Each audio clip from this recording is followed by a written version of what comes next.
All right. There we go. Okay, so when last we left our crew, we had returned to Fortune's Gate and parted ways with your broken rivals who've sort of, well, Camber just was like slumped next to that fountain, and what's her name, Rafita, kind of like went off into town, out of sight. And Patrick had raised the question of how soon after that are you going to return to your kind of westward expedition to see if you can find artifacts in the ruins of the city of Fielnar. So how does everybody feel about that? You want to spend some time in town doing stuff before you head back out? Any thoughts? I don't care. I don't Okay, have a no preference. perfect. Yeah. I mean, Laylee wants to just get going right away because I around town is A, boring, and B, means she has to think about what happened, and she really doesn't want to think about what happened. Okay. Yeah, I think maybe one night to kind of rest and obviously we've thrown our most urgent competition offline. And gosh, it's going to take what's his name, Siraj Jadin, the Radiant, where his crew is not online. The only question is does anybody know how we can recruit a ranger to come with us, or is there a connection? Well, so Abir has already arranged for a party member to join you. Abir's got connections. Yeah, so Abir will hook you up. Lovely. So you get to spend. Does he think we need help? He thinks we're so incompetent that we need help, huh? No, he was actually very impressed. I don't know if you recall. There was two things I watched part of the video last time, and two things stood out to me. Was one, Kevin, at the very beginning when you learned about these rivals, you were like, "This could go south, you guys. I'm going to buy a shield, and we got to be really careful because I really feel like this could go bad." And then, indeed. And then after you got back, there was. Would it have not gone bad if I didn't buy the shield? Is it like putting the shotgun on the mantle in Act 1 and saying this will keep us safe? Yeah, Chekhov's buckler. Chekhov's shield. Yeah. That little bit, and then when you guys got back, and Laylee, you made that kind of plea to Abir about we stopped them, we brought them back, and he was like, "Wonderful, that's not what I asked for." Fuck you. He did compensate you for, didn't he pay you like 10 silver or something like that? He gave you some small quantity for, some token payment. So you can, is everybody topped up, or are people hurt at all? So you're spending one night, you'll get back your recovery worth of hit points and or ability points. You good? Okay. Well, you can. So, to recover abilities, how much do we recover over a night? What is your constitution? It's the max is 7, but it's currently 4. Your constitution is 4 right now. Oh my god. So that's -2. So your recovery right now is just 1. So by spending the night, you get back 1 point of wherever you want to put that. Okay. Are we going for 2 nights? Yeah, do we need to wait another night so our friend does not die? Another friend does not die? I'm a little flustered from all the adventure. Is it just your con that's down? My luck is down 1, but I can deal with that. That's fine. That's just a level up issue. Yeah, right. That's not going to come back. Yeah. Don't talk to me about luck being down. And you can, while you're on the road camping, you will recover each night. But it sounds like with that con modifier, Boga's recovery rating is just 1. So every night you'll recover. As long as you get restful sleep and you eat and drink, every night you'll recover 1 point. Well, then, would you all mind if we spend at least a couple nights just hanging out in town? So like 2 nights, will that get you up, or more than that? That gets me up to 6, and if we do 1 on the road, then I'll be good. Okay. Yeah. And anybody else have any business they want to tend to before you head back out? Everybody's got all the gear they feel like they need. People have like adventuring gear. Remember, you're going to be going. Alexi's gonna try to buy another set of healing herbs. I was just sort of tabbing out to try to find the cost. Oh, I got that. Don't worry. That'll cost you 10. Yeah, ouch. And it weighs 1. Oh, there we are. It's a pretty sizable bundle of. Oh, actually, was gonna actually buy the healer's kit. Oh, the kit. The 16, I think, is in the thing that's I'm right. looking at. And the difference being the healer's kit that gives you 1 die 6 points back instead of 1 die 3. That's right.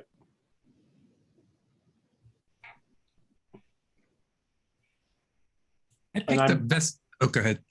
I'm guessing. I was just going to say. I'm guessing for Alexi, that's actually kind of like the money is expended, kind of cobbling together the various ingredients because he's kind of a bit of a healer, right? Yeah, that's what he does. Yeah. Sorry, Patrick. What were you going to say? I was going to say I've got Vestimir's bow from our last adventure. Mm-hmm. Is that a weight 1 item or longbow? I believe so. And that's really about the bulk, not the actual like physical weight. Right. It's longbow. Yes, All weight right. 1. I need to get rid of some of my adventuring gear if somebody would like. They could just. Somebody has. You're weighted. I'm weighted down. Yeah. If I want to keep that bow, which I kind of do. And are you taking the quiver also? Did you take last year's quiver? Or are you gonna? Oh, does that have more weight as well? The quiver. Turn that bow around. A full quiver is weight 1. Yeah. Really? Okay. It's more about the bulk. But yeah, right. Yeah. And it's okay if you're over. Remember, you can carry up to twice your capacity. Yeah. But if you're over, you suffer -1 to all rolls. So if you get in a tough spot, you drop your backpack and you should be good. Yeah. If you wanted to do that, or you can make sure you can travel light by handing off your. Got it. Adventure. All right. Well, then I'll just hang on to that quiver as well. So I'll be overburdened at the moment. How much is that adventurer's kit weigh? Adventuring gear? Sorry. Is 2. 2. Oh yeah. No, I'm sorry. Everybody's loaded up. All right. Any other purchases?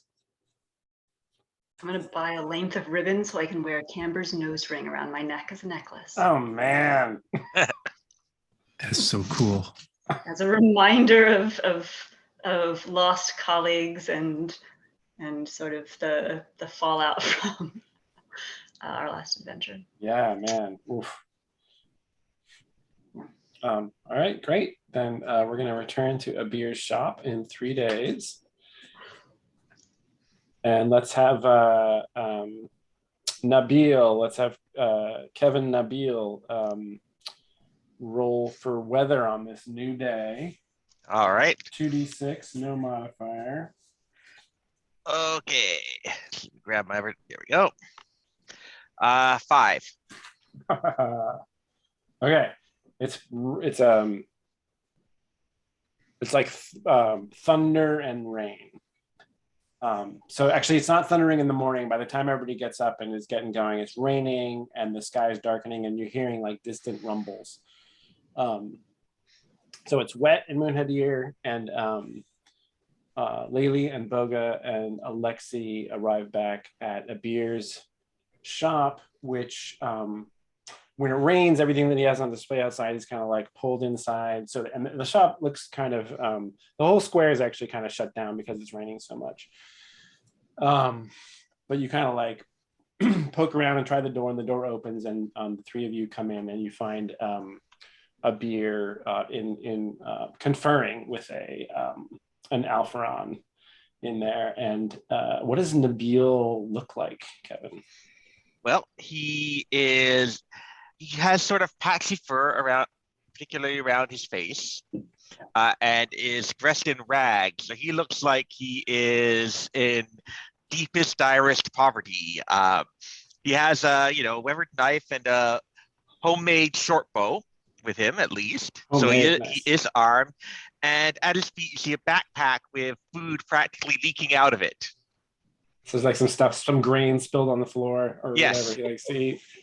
He seems to be carrying a substantial supply of food and really just about nothing else. Okay, so Abir sees you come in and he's yes, come. You see, I have arranged for the finest of companions for your next outing. This young Alpharon has agreed to undertake the hunt. Friends, it is a pleasure to meet you. Abir has said such wonderful things about your talents and your abilities. He did? Oh, yes, Looking at yes. Nabir with like one eyebrow very much up, and possibly an owlish head rotation. You doubt my estimation of you, my friends. I am afraid I am misjudged. Well, I mean, it's not like you showed how much you value us in coin. That is not the only way to value a person. Surely you know the power of words. And he looks pointedly at Boga, whose ballad of Demir has been everybody's kind of it's kind of over now, but like it's very clear the bard's supposed to know what's up with that. My dear, just because I did not compensate you to your liking for your eradication of your rivals does not mean I am appreciative of your talents. It's true that one of your number perished in the outing, but for this next adventure, shall we call it that? Surely your luck will improve. The path is clear. The ruins lie ahead, and underneath, what treasures await? Well, if someone dies this time, what are you going to do about it? I want to promise that you're going to make it right. I see you and I are at an impasse. You attribute certain value to coin, and I believe you are so young that you are confusing the difference between word and currency. If you wish for me to guarantee some form of safety or recompense, I suggest taking out an insurance policy. What? My rates are good. Huh? What's that? For each of you venturing into the wild, you put 10 silver pieces down. Should one of you fail to return, I will pay up thrice that value. What is he talking about? Well, that just sounds stupid. Why would I give you money just in case someone dies? That's the stupidest thing I ever heard. Let's just go. Very well, you know best. Well, come on, are we gonna go?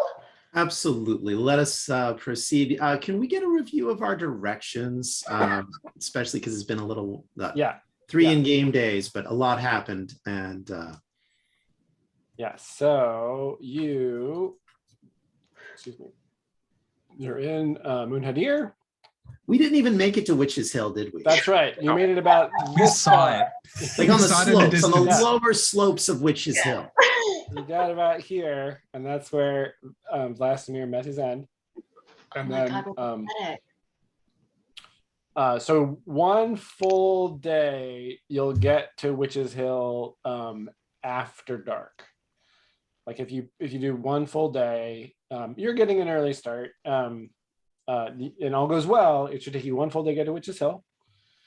And then Abir has given you bearings from Witch's Hill, and he says, make sure, my friends, not to camp on the slopes. You know, of course, that the shard seekers call Witch's Hill their own. It is best to camp within sight of this place, but do not set foot on its slopes. Ancient magics are worked there. So from Witch's Hill, he says that there is there's an obelisk, like an old standing stone that's fallen over, that when the sun sets, when the sun sets, when you line it up with the sunset, you head off directly in that direction, and eventually you'll get to the river somewhere out in the Plain of the Fallen. There's a river, and if you follow that bearing and you stay on course, you'll find the ruins of the city at the river.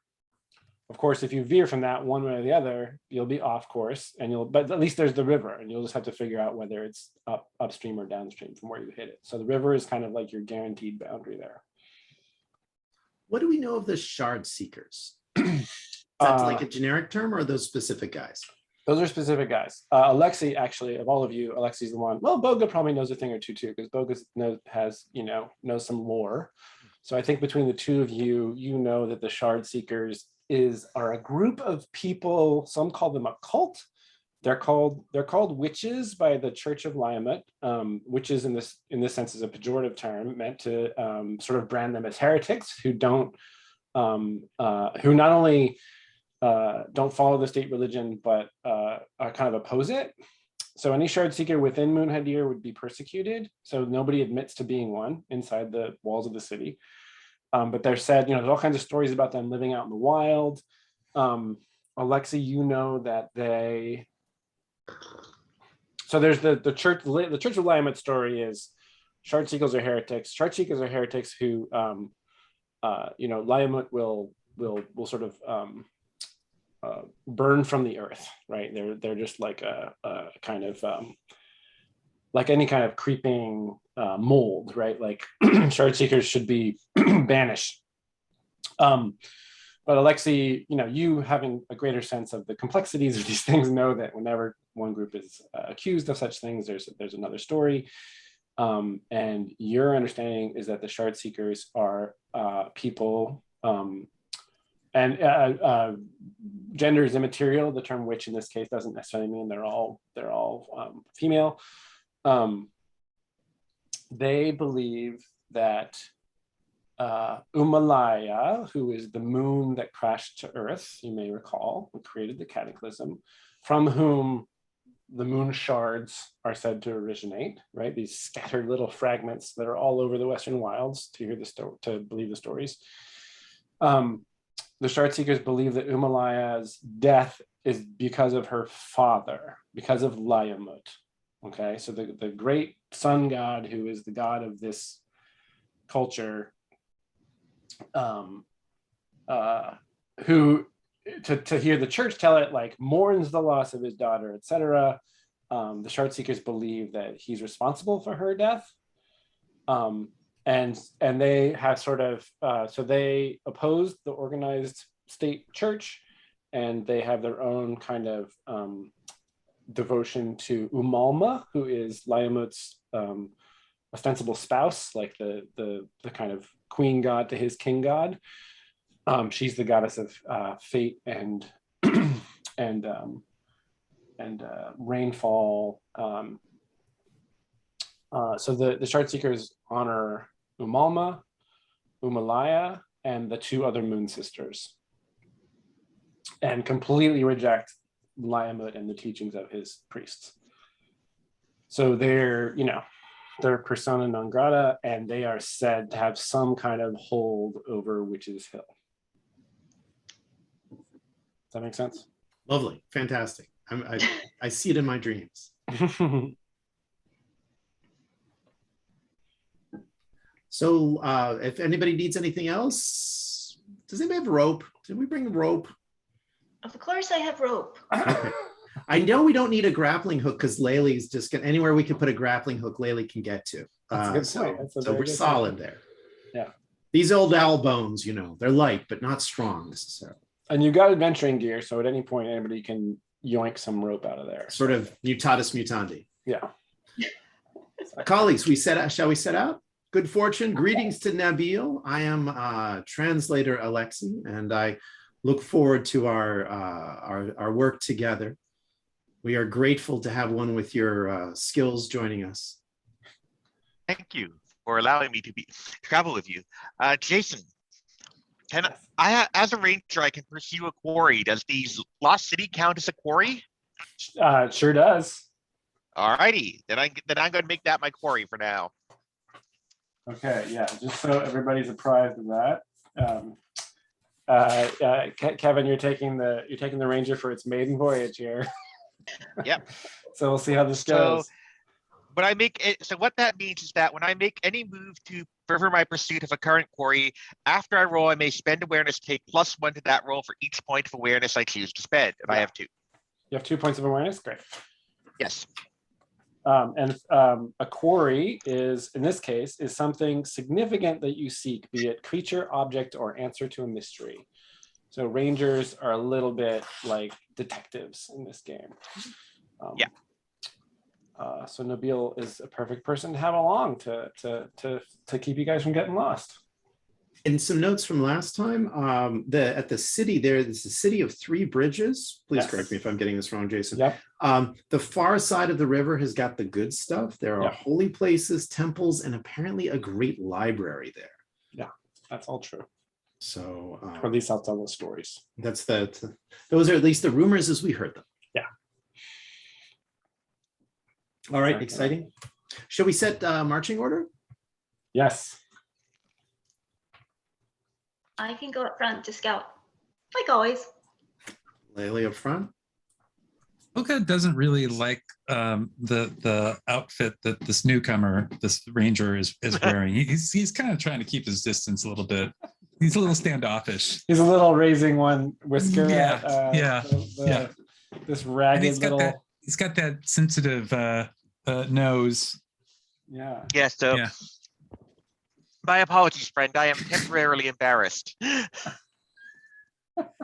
I'm just trying not to make too much contact with Nabil. This is a bad trait of Boga's, but he's a little haughty. That's one of his traits. Yeah. Yeah. Yes. Yeah. Great. Nabil is young, old? I'm trying to He is picture- young. He's on the young side. Okay.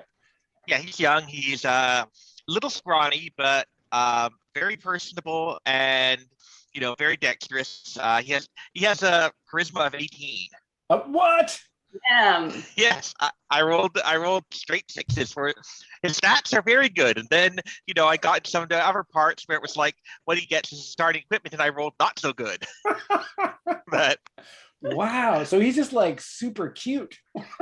yeah, Well, in that case, maybe Boga wants to like clean this kid up.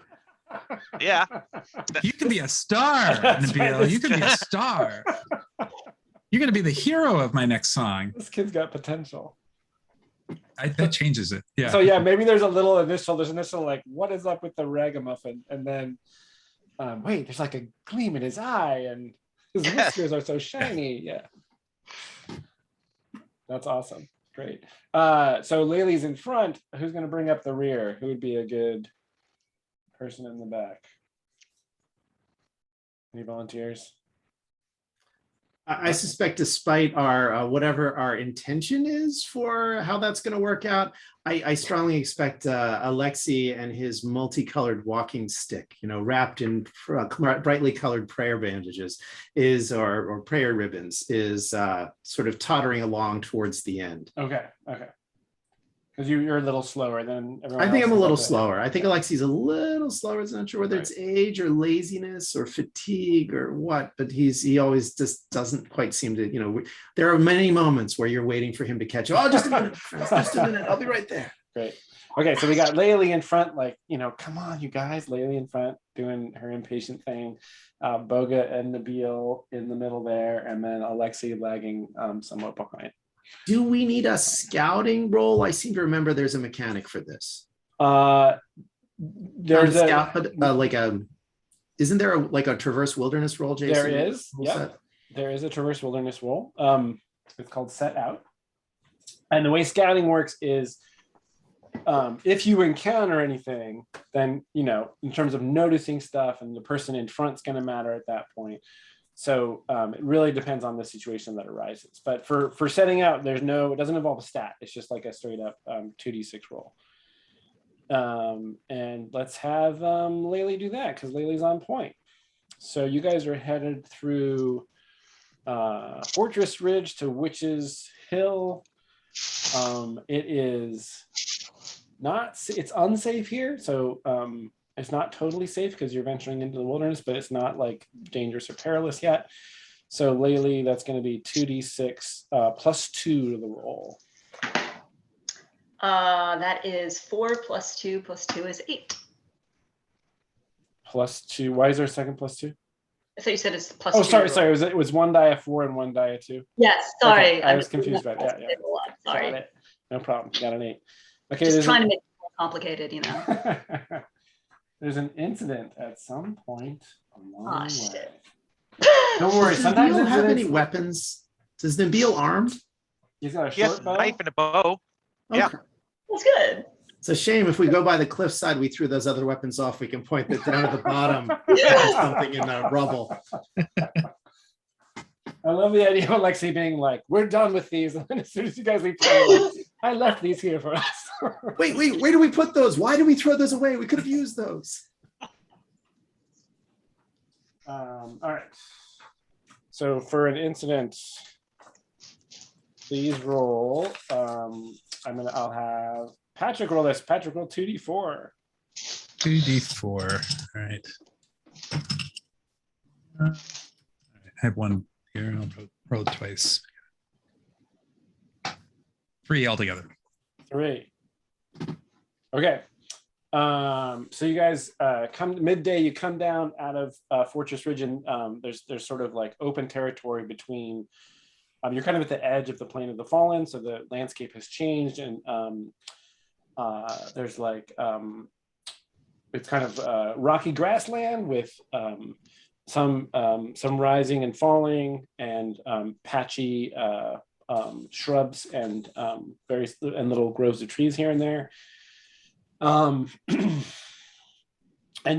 so when you sort of get to the highest point in Fortress Ridge before you descend, so you passed the White Rock, and in fact there's a moment where you see that the hill where you laid Vladimir to rest, right? So there's probably like a pause, or at least I'm assuming like at least Alexei pauses and like looks in that direction, right, towards the place where your companion was laid. Do owls tear up? I mean, there may be that single, little. There's like a zoom in. Yeah. Yeah. Oh, well, Alexei has regret. He's got like 2 or 3 full buckets of regret. You will recall. Yeah. Go I ahead. don't try to rush people by it. I just don't. Don't want to deal. Yeah. Okay. Yeah, I think we just need to keep moving, and I'm just gonna Okay.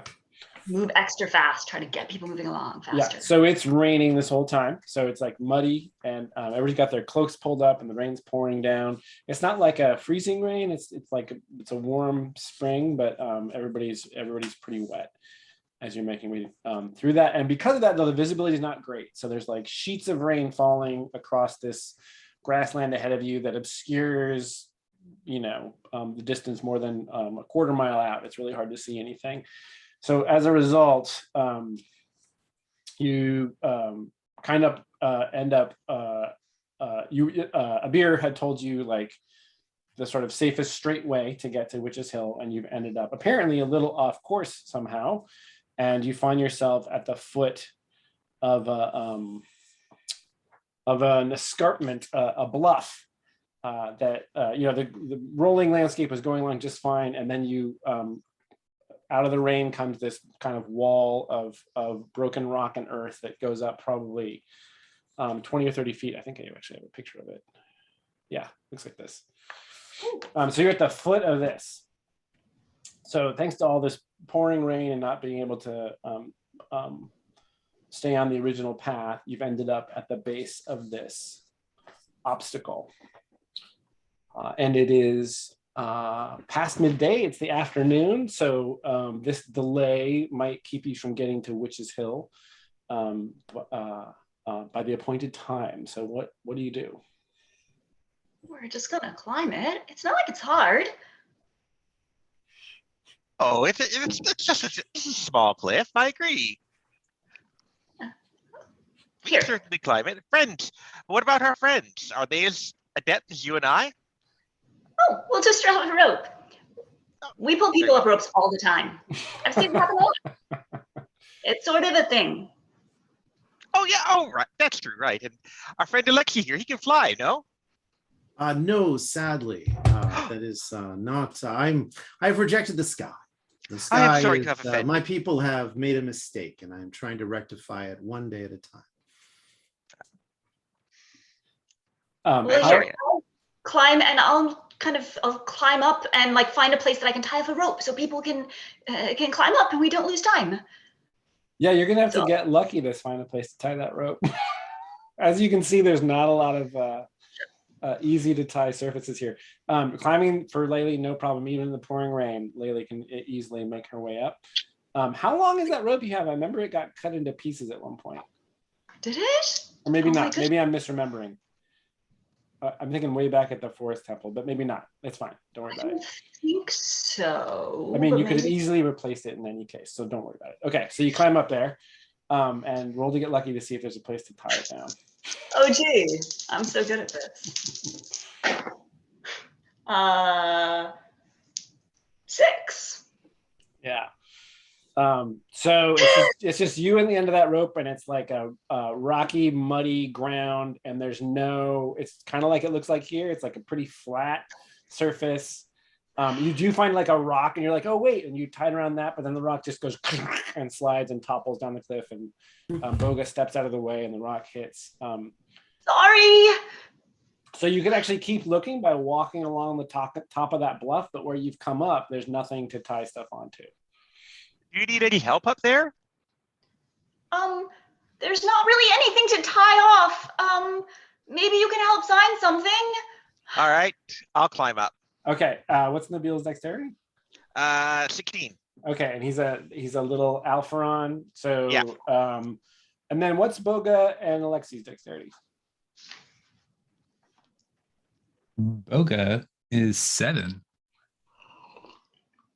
Wait, did I hear dexterity of 7? Yes. Yeah. What's Alexi? All the cool kids have a dexterity of 7. Okay, so Nabil is not going to have any problem getting to the top. In fact, he's there now. Boga and Alexi, even with a rope, you guys are actually going to have to roll to make this climb if they can find a place to secure the rope. Okay, All so right. Nabil, you're up there. You're All going to right, help? I'm gonna start looking for a good tie off. Now, May I if make you a don't- suggestion, Yes. colleagues? Could we perhaps drop the end of the rope, tie it around Boga, and then you two guys can help Boga like reverse rappel up like the old school Batman? So he doesn't actually climb, he just has to hold onto the rope and use his Yeah, feet. or at least he's got an assist. So we've got a 16-year-old girl and a little vole person. What's Laylee's strength? Hopefully it's higher than mine. 7. It is. Okay. I have a 6. I don't know, man. Maybe Boga is not feeling it. It's gonna Yeah. be fine. No. Boga's looking at this and going, I'll send my stuff up first. So take my backpack and bring it on up. And yeah, let's give it a shot. Let's see if I can get up, a first 10 feet, 20 feet or so, and see how we're feeling about it before I get into the danger zone. Okay. Is there a possibility for Boga and Alexi to keep company while we are watching our colleagues up there thinking this is really not the best thing we've ever done? Aligned in this. Yeah, Absolutely, sure. absolutely. So go ahead and so you guys are having a little chat at the bottom of the cliff there. I just want to point out that Alexi has tried to make friends like 5 times so far, and he has Not with not me. succeeded Maybe on this the is ones. it. This is it. Come on. This is where we get the 2 out of the way. Yeah. Okay, it's a 4. Wait, I have charisma, so it's actually a 5. You do get Oh no. you get to mark XP. I mean, Alexi's gonna level up by being a terrible conversationalist. And Patrick Boga gets to decide how the interaction goes poorly. And it doesn't have to necessarily be Alexi's fault. It could be that like it's just rainy and miserable and it just sucks. I think it might be Alexi's just saying he's just being so kind about the attitude that our comrades who have gone to the top are having, and just kind of circling around how bad an idea this actually is because he's such a good guy. And I'm just like, this is baloney. This is like the worst idea ever, man. Like we're gonna get halfway up and get stuck. Yeah. So maybe it's that. Oh no, my friend. I have had much worse ideas. And good ears. What so what has to happen before Alexi can keep company with Boga then? I think Alexi just needs to be a little bit more, little less passive and be a little bit more aggressive. Just be a little bit more like telling it how it is. Say how he feels. Okay. Stop being so nice. Great. He is a very diplomatic fellow. Great. All right, you guys are at the top of the cliff. 5 for freaking 5, my friends. That's all I can say. Oh, maybe I shouldn't use the word friends, actually. So is that a plan for Laylee and Nabil to like join together, grab the rope, and haul Boga up? That would be a strength roll. yeah. One of you would make a strength roll with +1 for somebody helping. Is there anything I can find to help us brace more effectively? Like somewhere where we could get at least a better position, even if we can't tie the rope off against it. Sure, I'm going to say that you could do a find answers for that. All right. Smart. And So- I think for that, it would be either intelligence or wisdom. To intelligence to sort of study, or wisdom. Okay, I'll to go with discern. wisdom then. Okay. Instead. I got a 5, so not so much. No. Yeah, so I'm going to say at this point that my find answers mark the ability used, mark wisdom. Yep. And the rain has fallen so much that like, so you It's guys are all up mud. there and you're like in puddles of water, right? And it's just kind of coming off that bluff in sheets and just sort of like falling down. Like so the whole bluff is just like there's like a fine curtain of water dripping down like all those rocks. And I think that Nabil, you kind of realize that like the combination of erosion and this must be a super windy area too, like has just this whole top area is just pretty flat, and there's not a whole lot to and like even nothing to like brace onto. The exception being, I'm going to say there is one option which would be dangerous, which is you have to get, there is like a little ledge a little below the top level where you could brace your feet on that. And you and Laylee together could brace yourselves there and hold on to pull Boga up, but you'd be putting yourselves at risk. Boga was already saying like he's going to make a cautious approach. Just, he's not going to go up and risk falling from a great height. But if you chose to brace yourself on this ledge, you'd be at risk for slipping and falling. I mean, I'm willing to try. But Very well. Okay. Let us actually, try this. Before we How put our much- lives, let me ask one more thing. Is there like, you said there's like nothing up there. Is there anything like dead trees or like things like that we could like loop a rope around so we didn't have to pull, but we could use like a counterweight type system? Down Or at there's the just base of lines the of- bluff, there's all, there's plenty of like deadfall and stuff in the trees But down at the nothing up bottom. top. Nothing up top. I Let's mean, put our lives your friends could tie a log on there and you guys could haul that up if you wanted to use that for something. I don't think that really works because the counterweight has to be braced on something. Oh yeah, I was yeah. like, No, Yeah. there's no like stump or anything like that. Yeah. And log's got to be heavier than they are, probably. I think we should just do it. All right. What will go wrong? It'll be fine. Okay, so you've got the rope, like you're both holding on to it. You have to drop down onto this ledge. Is it like, are you sort of tying it around your waists so you can, use the force against your feet to hold it steady? Or are you both just holding on the rope so you can let go if you need to?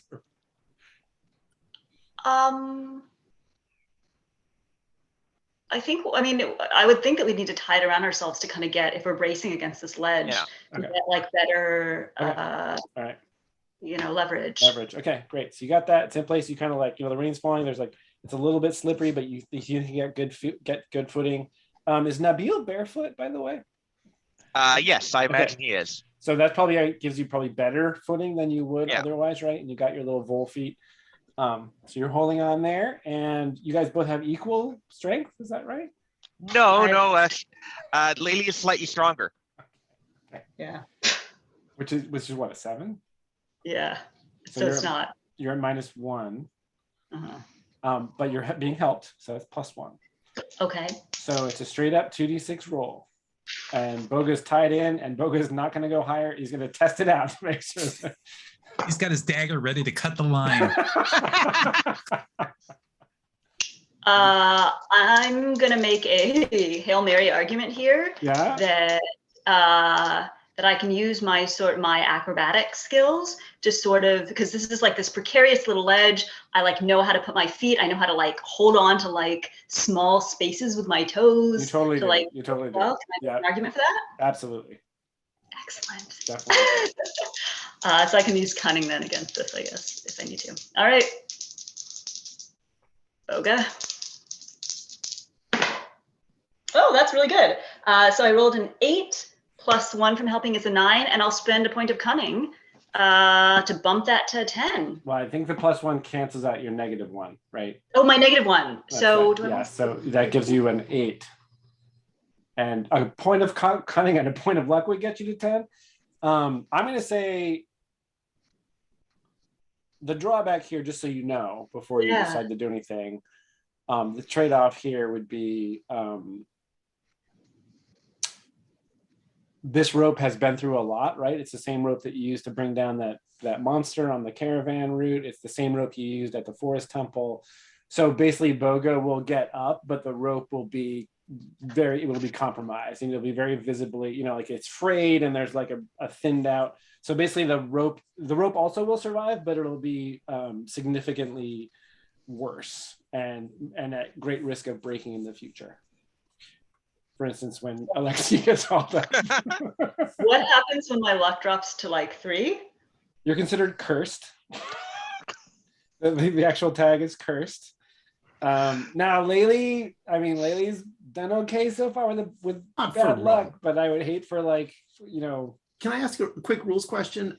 Cunning though, can you only spend 1 point of cunning at a time? Or if you have like cunning 3 or 4, can you spend up to 4 cunning to modify the roll? it says when any move falls within your area of expertise after your roll, you may spend to increase the result by 1 for each point of cunning you choose to spend. Each point. Doesn't that suggest I can spend 2? Indeed. I'm gonna do that. Okay. 1, because I'm not quite ready to move into cursed territory, and 2, I can't let my friend Alexi die just because after I get Boga up. So Okay, great.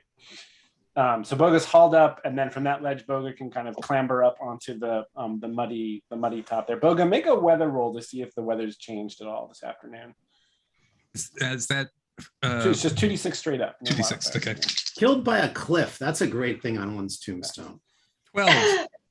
Oh, okay. Boga hauls up to the top, and Boga, Laylee and Nabil are down on that ledge. They're kind of below the surface on that top there, and you haul yourself up, and you look off into the distance, and you see, rays of sunlight coming down through the clouds, and the wind is moving in your direction, so you can see that the weather's changing for the better, coming your way across the plateau there.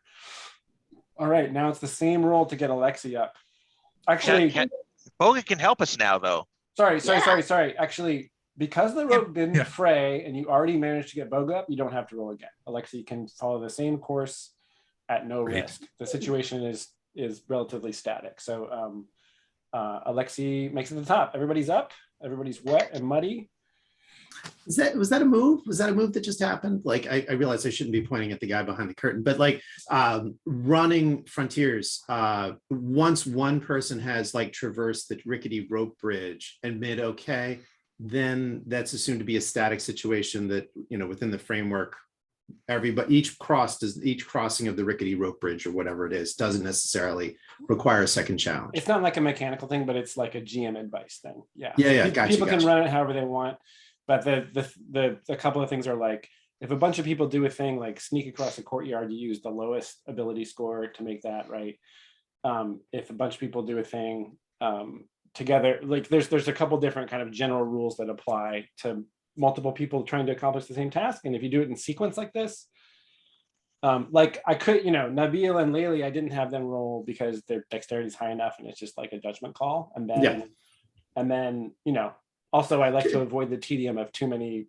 No, dramatically, it actually kind of makes, you can see it either way, right? Because there's definitely the first 2 guys made it across and everybody's like, come on, Bob. And then, sorry, Bob, but there's also the thought of like, there's the one dramatic moment, and after that, why are we repeating that same dramatic, exactly the same thing 2 more times? It's really just like a situation by situation kind of thing.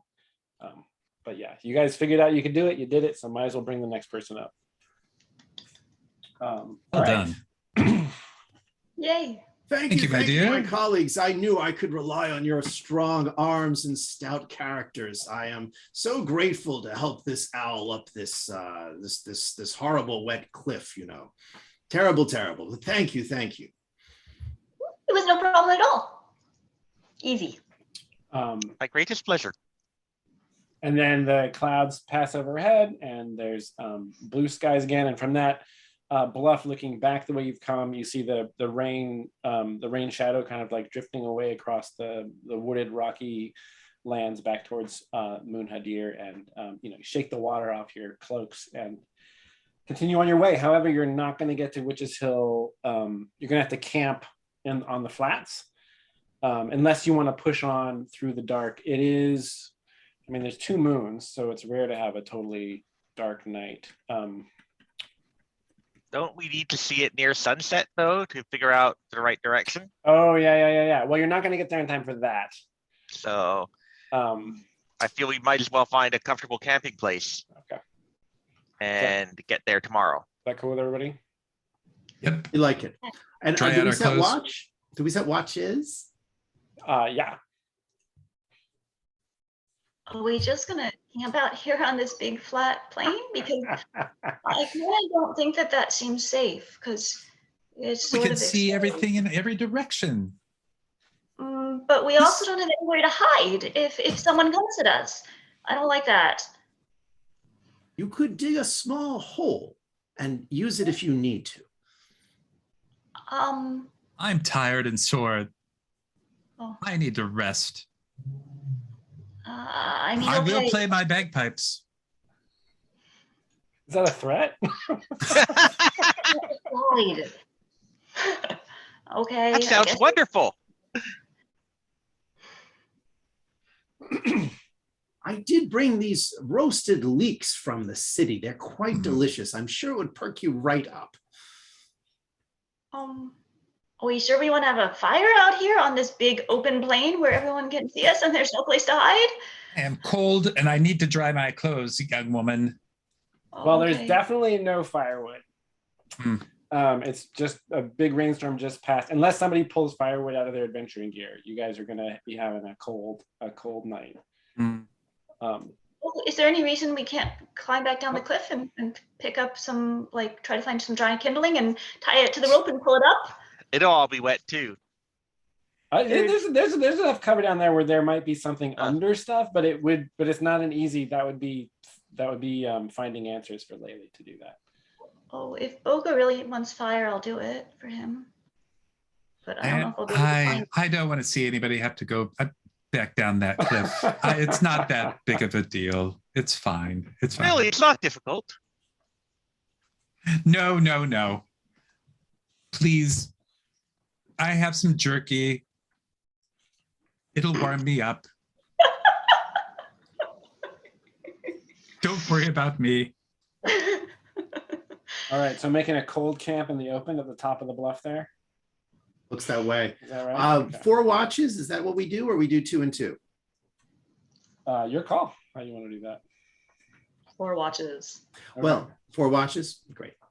and what's the Alexi will order? volunteer for like middle of the night because his vision's going to be better than some of our colleagues. Okay, Yeah, and Nabil will do the same. so you guys got the 2 middle shifts. I'm exhausted. I'm going to take a nap first. Okay, I'll take the first watch then. Okay. Laylee, Alexi, Nabil, and then good luck waking Boga up. Right. Somebody better be making that coffee. All right, let's have who called the camp? That was Nabil. Nabil, you roll to make camp. All right. Sorry, you don't roll to make camp. What am I You're rolling? making camp. You're taking a break from your travels. Everybody consumes a ration. Ooh.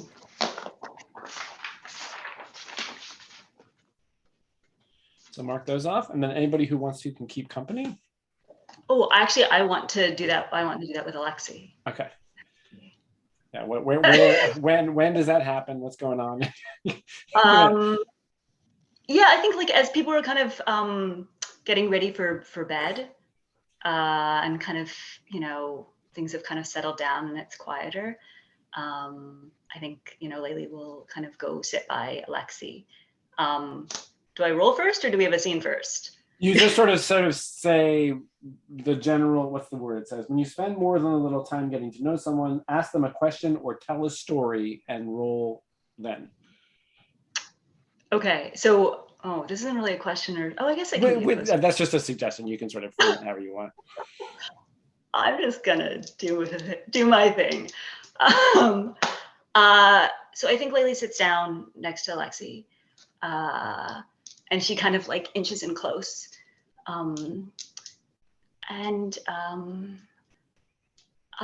So the last time we were, out here, you know, that mercenary woman, Rafita, she could have killed me, right? She had her blade at my throat, and she could have easily killed me, but she didn't because like you stepped in, or you asked your God to step in, or I don't know who it was, but I guess what I'm trying to say is that you saved my life, and I never thought that someone would do something like that for me, and I just wanted to say thank you, because it was really nice of you, and yeah, and so maybe you can tell me about Zemdrak then, since you helped save me. I'd like to know more. Oh my gosh. Zemdrak stories. That was great. Zemdrak stories. Wait, roll the dice. You got to roll the dice because maybe. Oh, this is... rats. Oh, I kind of hope I fail. Sorry. Right. It's gonna break It my would be heart. thematic. Go ahead. Oh my god. Am I rolling with it? Are there any bonuses? There No, are it's just a not. free dice roll. You can use luck, but what'd you get? Because I rolled. No, we can't get cursed for this. I rolled a 6. You rolled a 6? Is that what you said? Yeah, I rolled a 6. So you get extra. Go ahead. You know what? Fuck it. I'm actually gonna spend luck on this. Oh, friends to the end, the very end. I like the idea of spending luck on this. Okay, and I'm gonna regret this, but you get to I like choose it. one thing. Laylee gets to choose one thing. You gain a bond with Alexi. Alexi gains a bond with you. I want to bond with Alexi. Okay. And then you guys can, yes. So sorry, Kevin, sorry to interrupt you. You may respond. No, you're good. You're good. Wait, am I muted? Okay. Yeah. Alexi.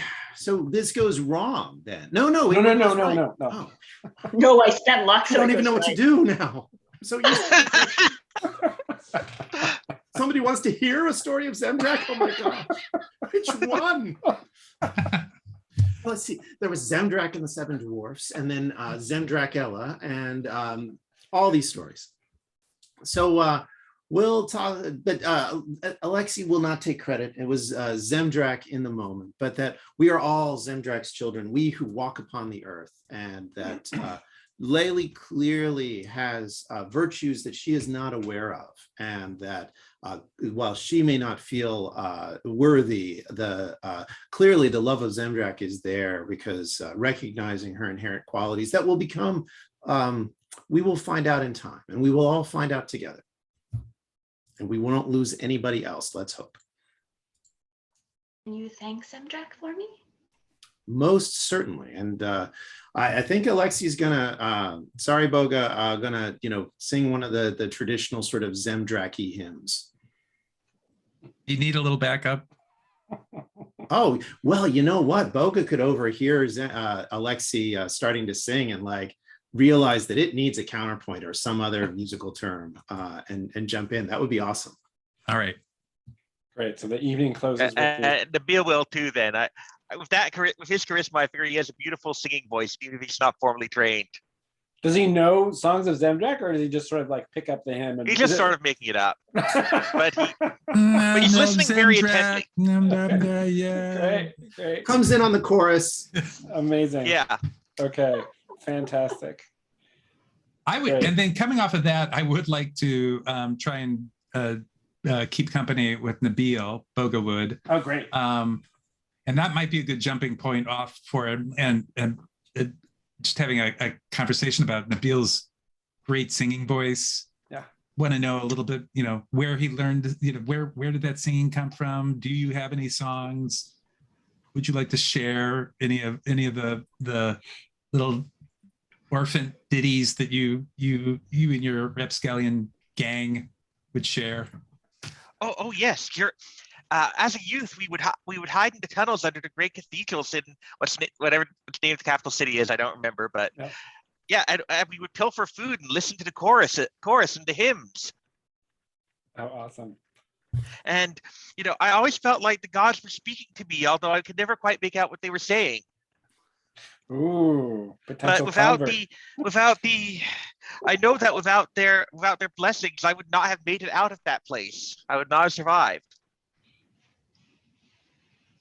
Patrick, And now I am here with such wonderful friends. Let's roll for keeping company. yeah, see how that goes. All right. Straight up. 8. Okay, so you can take a bond with Nabil, or Nabil can have a bond with you.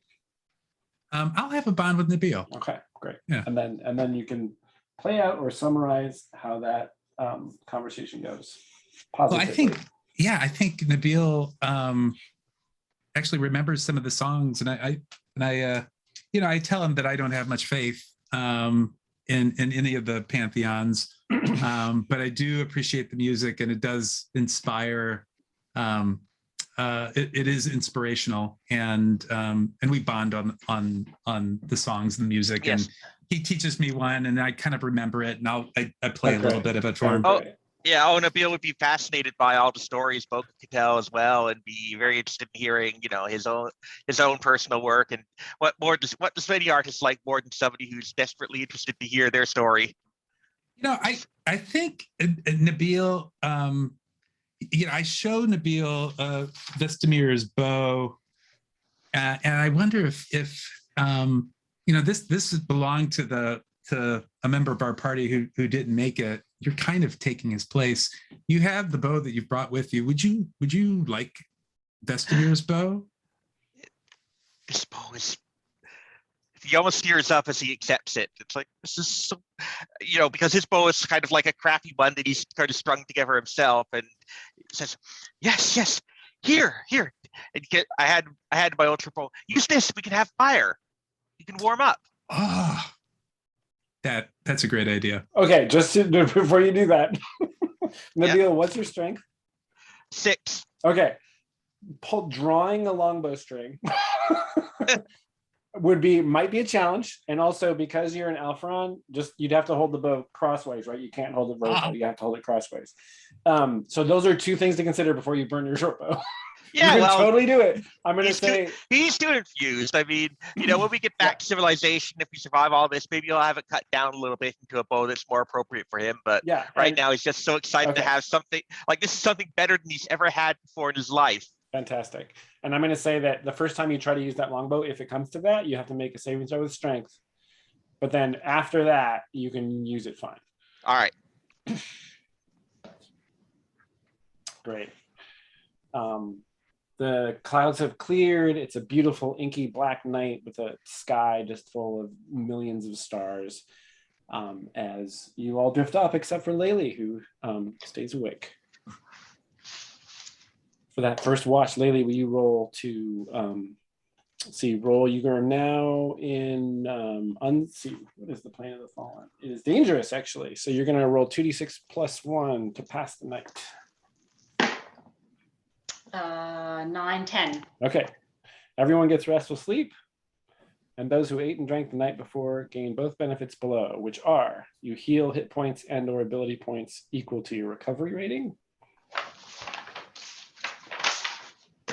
So anybody that's down should do that, except for luck, of course, sadly. How far away are you from the next level anyway, Beth? About a third. Okay. And you, what's that? It'll be fine. And everybody awakens refreshed and takes +1 forward to the first roll of the next day. So just try to keep that in mind for whatever your next roll will be. Laylee, before you go to wake up, there's a moment at the end of your watch.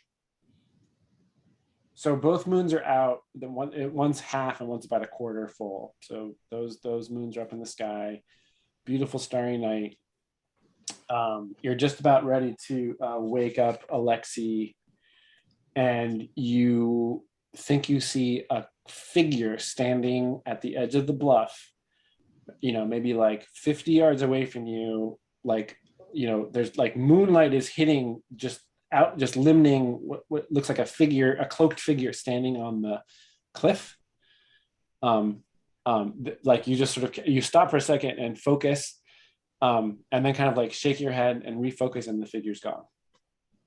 But you could swear that you saw, I would say, a tall, kind of broad-shouldered figure standing at the edge of the bluff. I tell everyone the next morning that someone might have been watching us, but I'm not sure who it was, and then they disappeared. So we should be careful. All right. I asked Laylee to tell me where it was. And then I'm going to go over there and sniff around and see if I can detect any scent, because that's my enhanced sense. Yes. You don't have to roll for this. Okay.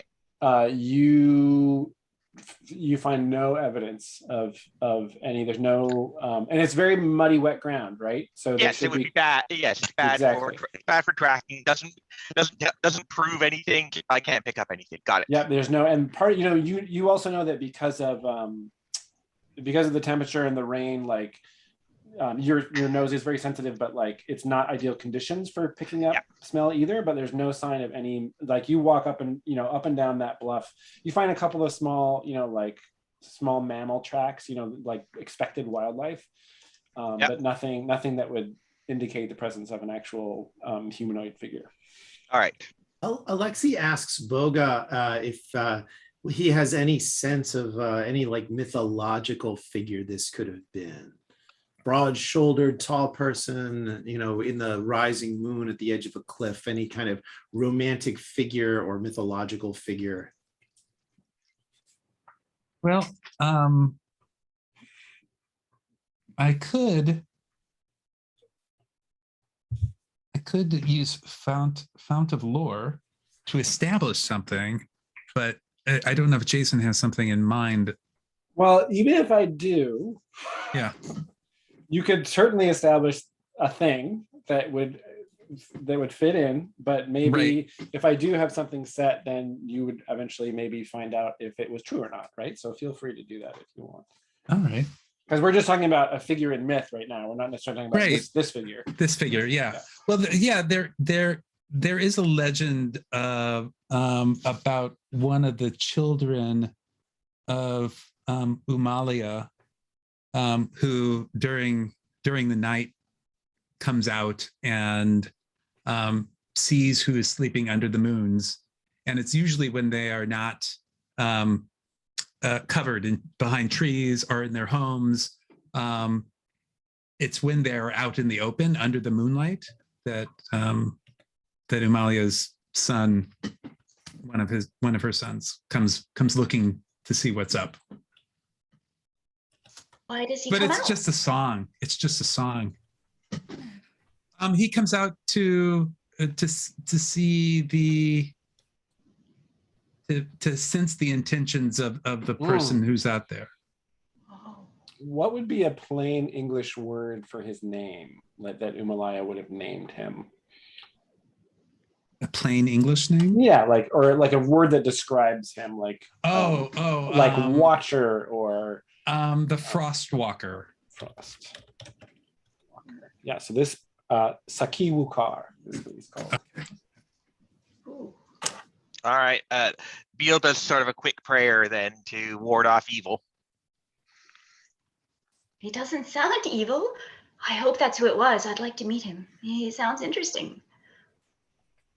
He walks the line between good and evil. He looks for balance. Right on the boundary of the cliff, right between above and below. Yeah, right, so lovely. Exactly. Yeah. Well, hopefully, my friends, this day and the next, we will be found worthy of passage. I We feel should maybe get a good going. omen. because he saw us maybe and chose not to strike. Therefore, let us press on with this good morning and make our way to Witch's Hill and the pillar that leads the way. All right. With that, Kevin, I'll have you roll to set out. All right. 2d6. I just add one thing to that story. Yes, of course. You said Umalma was the goddess of rainfall, right? Yes. So her son only comes out after a huge deluge like we had that night before. Oh, fantastic. Okay, Oh, thank you. so Umalaya is the moon, and Right. Umalma is her mom. So would this Okay. person be Oh, Umalaya's could be brother? Yeah, it could be a sister to Amalia, Okay, great. right? Yes. Okay, great. All right. Or yes, Amalia's a sister. Anyway. Got it. I know the names are a little confusing. All right. Is there anything modifying this roll, or is it straight 2d6? It is dangerous, so it's +1. +1. All right. That's an 8. All Oh, right. our little Vol friend doing the work. Very strong. 2d4 for an incident. Alrighty. I'm sure there's nothing can possibly go wrong, right? You run into a bunch of small, fluffy kittens. Oh, that's good. Yeah. Yes, small fluffy kittens. Let us. What could be better? Puppies. That's what's better. Well, I got a 7 or a 4 and a 3, if that matters. Yeah, no, that's good. That's great. The kittens are sitting on a platter of gold. Served to you by puppies. There we go. And then let's see. So that is a mishap, and will you roll a 1d20, please? Mishaps are usually pretty minor, so it probably won't be terrible. 2. One of the Oh. kittens poops on you. Oh my God. That's always a good start. Good. Laylee, you are cursed. Uh-oh. It's been a good run, friends. Oh Oh, no. I've lost my only friend. Oh no. Oh no! It wouldn't So have you're out mattered if there- I. Go ahead. What were you gonna say? No. Don't worry. My luck was fucked anyway. Don't worry, it wasn't you. Don't worry. It's not like you die outright. Right? Oh, it's good. Okay.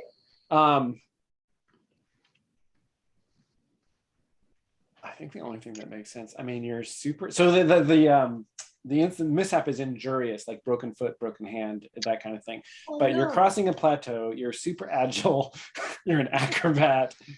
I think actually what happens is you start to feel really sick. Uh-oh. All the rain the day before. So like 4 hours, 5 hours into your journey across the grasslands, you're just feeling horrible. You're sneezing and you're getting kind of dizzy, and it gets to a point. I'm gonna say you suffer 1d6 constitution damage. Ooh. 1. All right. No. Nice. All right. The bulletproofness of youth. That's right. Yeah. So Just give her. you managed to push on. It doesn't knock you out, but like it does slow you guys down somewhat. And by the end of that day, you are within sight of Witch's Hill. Do we get there in time to observe our next target? Yeah. So you pass around to the west side. You give it a wide berth as advised by a beer. You can see these little standing stones kind of poking up around the slopes. And it definitely Zemdrak has. Zemdrak is no fan of the sun god and wonders if Boga or Laylee knows any songs kind of making fun of the sun god or otherwise conveying our intentions to the denizens of Witch's Hill who might be in and around, that we are not on the opposite team. I think Boga definitely knows that kind of song. Like if there's songs he knows, it's songs that make fun of the gods. For sure. Oh my gosh, but how does Nabil feel about that? How does Nabil feel about a song that mocks Liamut? Oh, Were you- that's just asking for bad luck, isn't it? Like, do you really want the gods to take their ire of you? Do you really See, wish to anger the gods? Nabil, trust me. I've been playing these songs in taverns and in halls for years. The gods don't care about what we're singing, if there are gods. And if you believe, that is fine. But we shall play the songs. You'll love this one. It's got a gopher in it. Nabil sort of moves off a little bit and starts praying for Boga's soul. Is this Boga? Is this a marching song or a camping song? You march it as you sort of move along the edge. This is kind of a body marching song. Yeah. Okay. Yeah. Okay. So you're singing that. Yeah. Oh, great. Yeah. In fact, I mean, I don't want to say it's a song about how the sun god killed his daughter. Daughter? Yeah. Yeah. Yeah, that's But what the Shard Seekers believe. Ooh, Right, so yeah, it's that's about right in tune that. with them. Whoa. It's actually about Oh, that. good. Yeah. Damn. Now, there's do a you want to gopher in it. actually? Do you actually want to perform this, or just use I it? think as, we will perform that. Okay. Yeah. Oh, impromptu concert. I love it.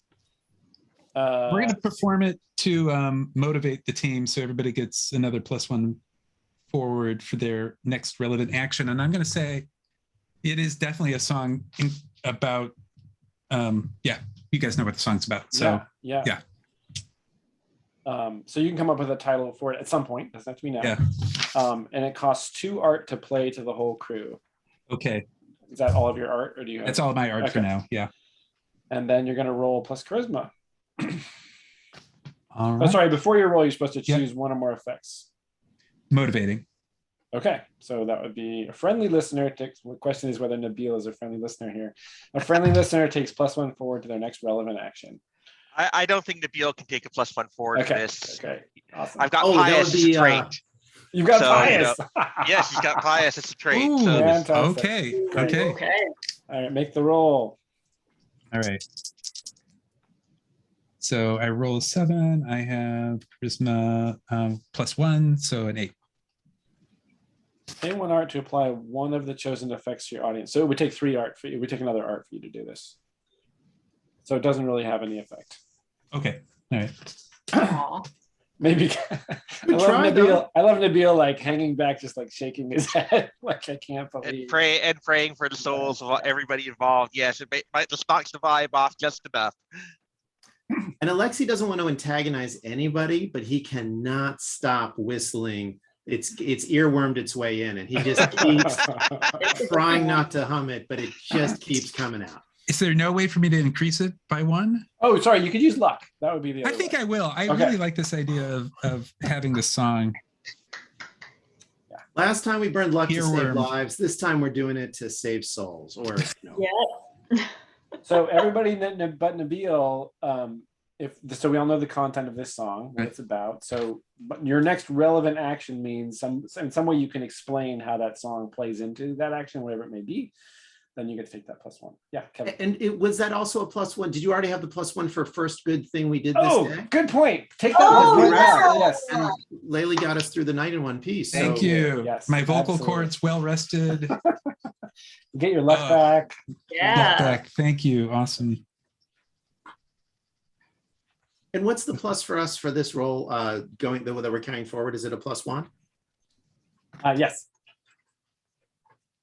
Does it stack? Like, do I get +1 for the first thing I do today plus +1 for the If this, yes. if it it's in does. alignment? If it's, yeah. I will be right back. Okay.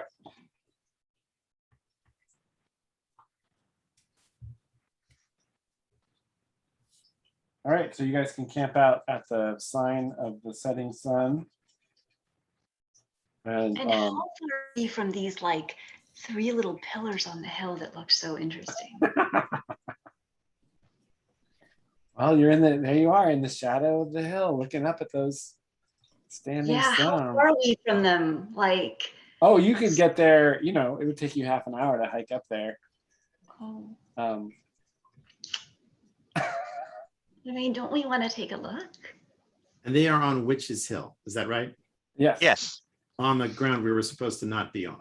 yes. Well, you were advised to avoid it. Yeah. Ah, well, I don't know. But we ingratiated ourselves with the witches who live It's got here, a great so, song. Yeah. so they won't mind. And don't you want to see them? I mean, it seems kind of mysterious and interesting. I mean, when are we going to come out here again? It's tempting. And it's only 30 minutes away. A brief, invigorating hike. I mean, you could get out there, take a peek, and get back before it gets super dark, or do it in the morning, or whatever you want. We can watch the sunset from there. It'll be pretty. Ooh, I think Alexi is going to argue with these tired owl bones. In the morning, he'll be in a better shape to do this. But he agrees this is a great thing for us to do. Okay, so in the morning we'll go. In the morning, Promise? first thing. I promise, 100%.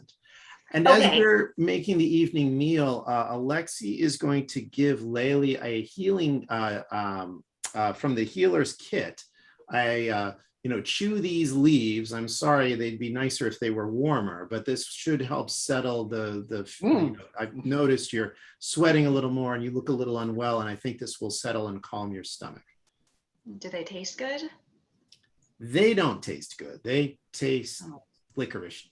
If Laylee likes licorice, then great, she loves it. If she doesn't like licorice, well, maybe, yeah. But they're good for you. Why do things that are good for you have to taste bad? Oh, that's a good question. Nabil, do you know? It sounds like you guys are keeping company. Roll some dice. Come on, friend. You All can right, do here we it. go. Big money, big prizes. Oh my God, it's an 11. Whoa, it hurt. All right, fantastic. So that means you get to choose two. You can each gain a bond with each other. Yeah, let's do that. That sounds great. Healing draft, and this lets you heal. Jason, who rolls? Would Laylee roll 1d6 or for the healing? Totally your call. I'll say Laylee rolls.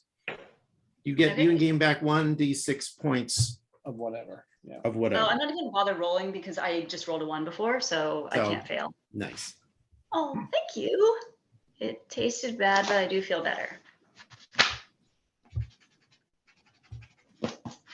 All right. So you're gonna pass the night and then maybe hike up the hill the next morning to take a peek. Oh, not maybe, definitely. Okay, because I like all to right. promise. 100%. Nabil, were you able to pass the night? And because this is the next day, this is the end of the next day, you get to take +1 to this roll because of having woken up refreshed. All right. So is there any other modifiers? Is it +1 for dangerous territory, so a total +2. okay? That is only a 7. Total of 7. Everyone gets, everybody should mark rations. Oh, yep. Everyone gets restful sleep, and those who ate and drank the night before choose a benefit to heal or take +1 forward to that next day. So the +1 from the previous day expires at this point, but you just, each of you can either heal or take +1 forward to this new day. Which of us breaks the bad news to Boga that we're hiking up on the Forbidden Mountain first thing in the morning to go see the Standing Stones? Wait, it's not bad news. It's good news. It's going to be fun. Oh, these legends. Pshaw. Boga's unfazed. I love it. Great. Let's Hear it? Is everybody going? Yes, Nabil questions the wisdom of this after that song "Angering the Gods," but I swore to stay with you. I will do so. Let us. All right. So everybody packs up their stuff, or do you leave stuff? Yeah, because you're gonna leave it. Yeah, otherwise you'd be leaving mine. So everybody packs up their stuff, and you set off to see what you can find. What's your goal here? What are you trying to accomplish? See cool things. So, like, would you want to climb all the way to the top, or would you want to climb up partway up the slope and just kind of see what you can find? Well, I want to go just to those standing stones at the very least and see what they look like and maybe climb them because they look like the kind of things that are asking to be climbed. Okay. And then who knows? We'll go from there. Nabil wants to will examine the standing stones for, any like impious symbols or evidence of strange religions or other things that, a good believer should avoid. Okay, great. Or if they're just rocks. And as we climb the mountain, we can sing Boga's song. Do we have to? Like Alexi You doesn't don't have have a to. choice. He just keeps hearing it over and over. I and know. over. And he I think loved that- it the first like 50 times, but now Oh no, like Laylee is skipping up the mountain to it. It's catchy. Okay, so this is going to be, because of the nature of this, you're basically like setting out to the standing stones, right? So we're going to do a set out roll, and it was Laylee's idea, so Laylee's going to make the roll. So you do get a +1 to this because of, oh, actually, did you? Yeah, you took that bonus for this day. So, and it's, let's see, Witch's Hill, I believe, is unsafe. It's actually not dangerous. So you get a total of +3 to this roll. Oh, things are gonna be great, guys. Totally great.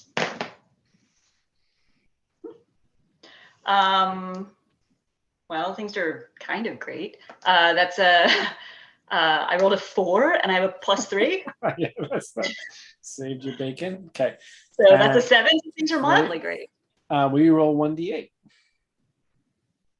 Yeah, I like these decks. Oh my lord. 4. Okay. And then last, we roll 1d6. 5. Okay. So you're making your way up the rocky hill. Of course, Alexi's kind of dropped behind. I don't know how energetic Boga feels about this, but Laylee's definitely in the lead, and I think Nabil is probably shortly behind because they're nimble, right? And small and easy to move across the landscape. You sort of, you set out for this, the closest of these menhirs that you can see, and Laylee, when you so you scrabble up this rocky hillside, you're definitely feeling better this morning thanks to Alexi's ministrations. And then you sort of haul yourself up onto this ledge where the nearest of these standing stones is kind of like at an angle in the ground. And you're like checking it out. And Nabil comes up right behind you. And Nabil, very quickly, you see that carved into the surface. So the whole thing's like, there's like lichen growth all over it. It's obviously quite old. Whether this was put here by the Shard Seekers or not, you're not sure. But if it was put there by them, then their sect must go back many years. It's covered with carvings that represent I think what the state church would consider pagan markings, and they are ancient symbols representing the moon daughters primarily. So clearly, at least this stone that you're at right now is in some way connected to reverence for or a connection to the daughters, and including Umalaya, the dead moon. Her markings are on there as well. And the two of you were there, and Alexi. No wonder we were warned not to come to this place. The two of you are there, and Alexi and Boga are coming up, behind you. They're a little behind you, and you two are kind of focused on the stone. And Alexi and Boga are, they're below you, looking up past that ledge to the higher ridge, and you guys see 6 figures in a line standing along that ridge. So there's like a wind kind of whipping by. These are figures. They're human, or appear to be human. Although there's one shorter one who appears to be Alpharon, and their cloaks are kind of like being whipped by the wind. A couple of them are holding like staves or walking sticks. And so they're up higher than your companions and kind of silhouetted across this ridge, all kind of like looking down in what appears to be a kind of, they're obviously trying to make their presence known, and they appear to be striking an intimidating stance. Wait,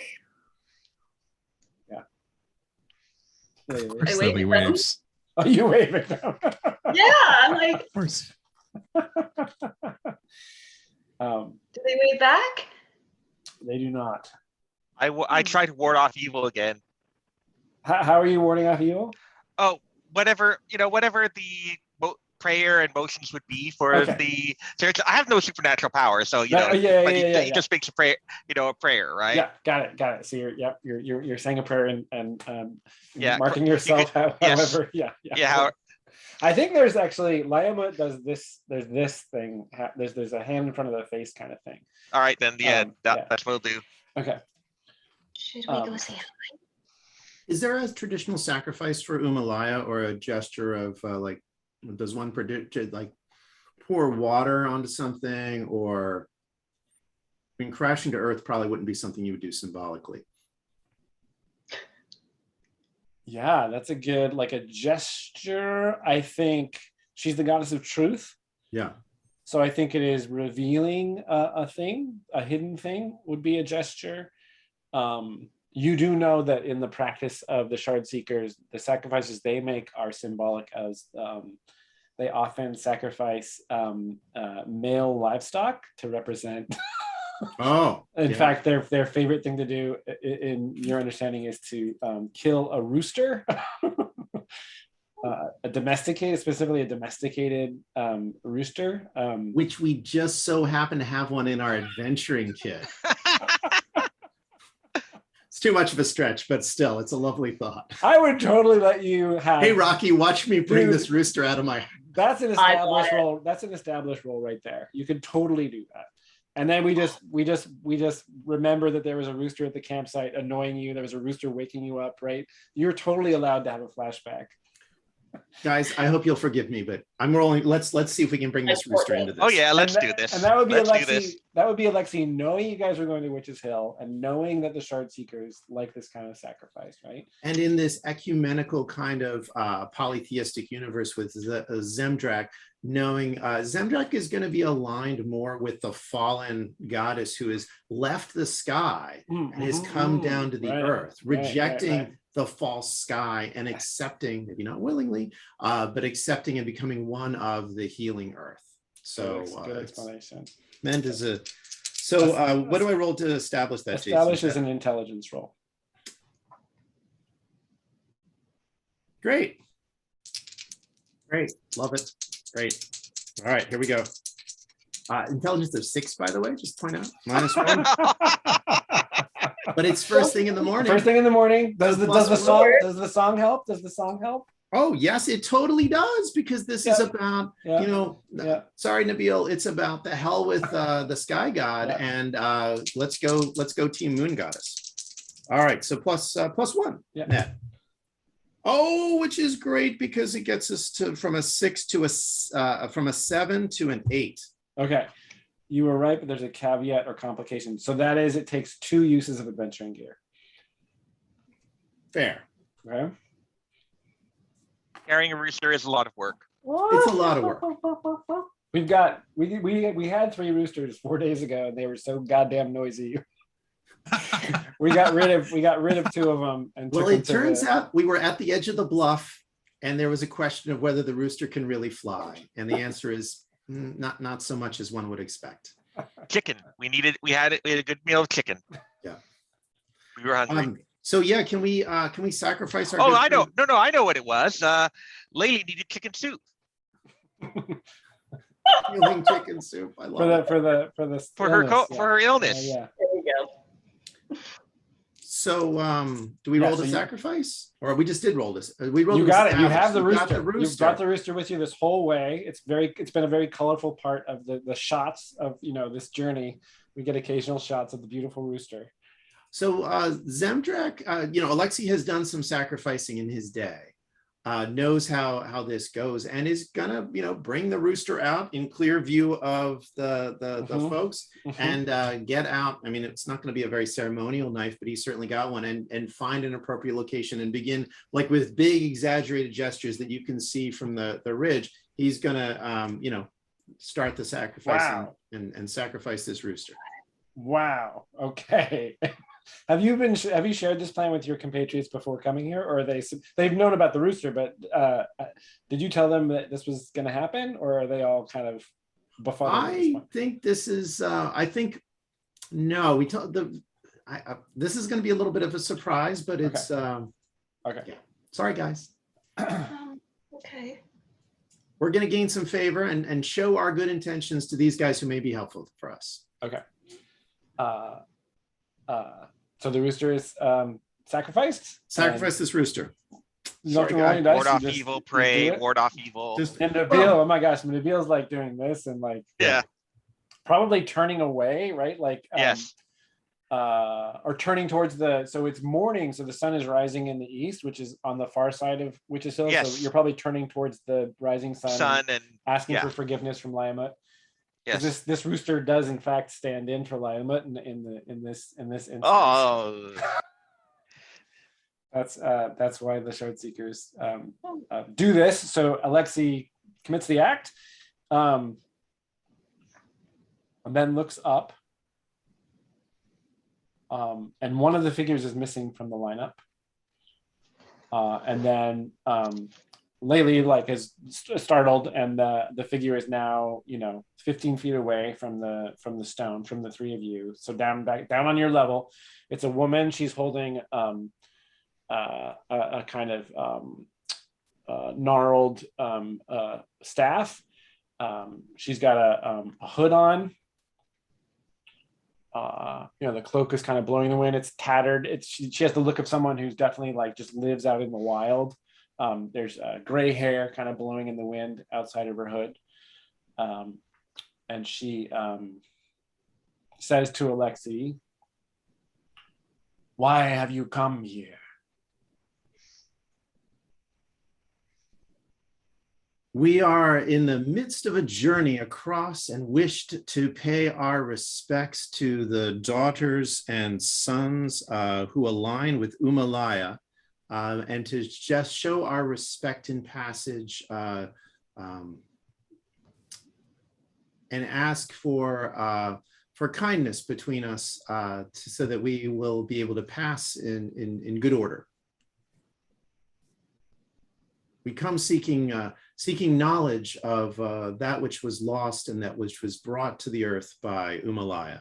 And do you reject the rule of the Lord of Light? Absolutely and completely. I love that Laylee shrugs. I guess. Laylee's like, well, Whatever. Sure. Sky Gods. Yes, the Nabil is But, like kind of there with his ears covered. Alexei La la la, I can't hear sells you. it sincerely. He did. There's no question that he and Zemdrak totally reject the Sky. yeah. And you, she points her staff at Laylee. Do you reject him as the murderer of his own daughter? Okay, that sounds good.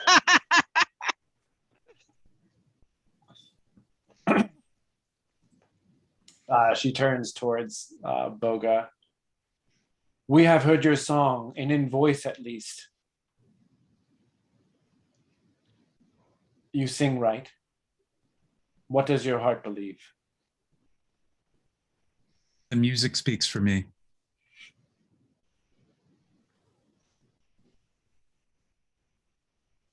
And you, she says, pointing at Nabil, who's... I see what you believe.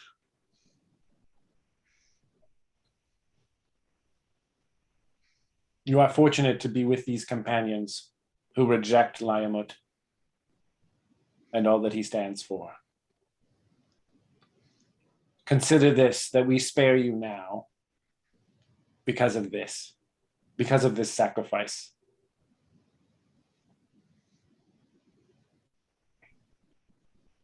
Until you change your heart, she's speaking to Nabil. Yes. You may not return to Witch's Hill. The rest of you are welcome, but do not ascend to the peak. What's at the peak? She does not answer.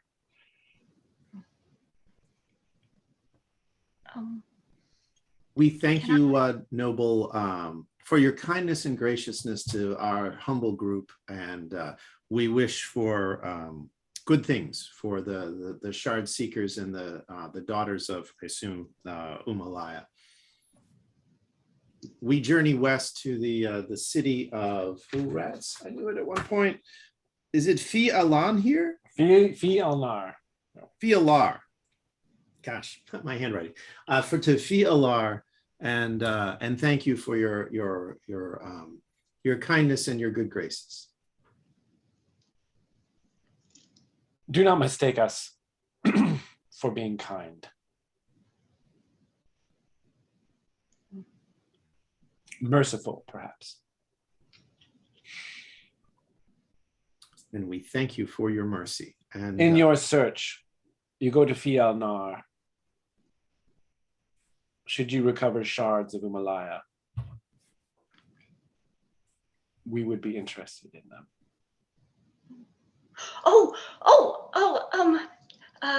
Since we're friends now, can I ask you something?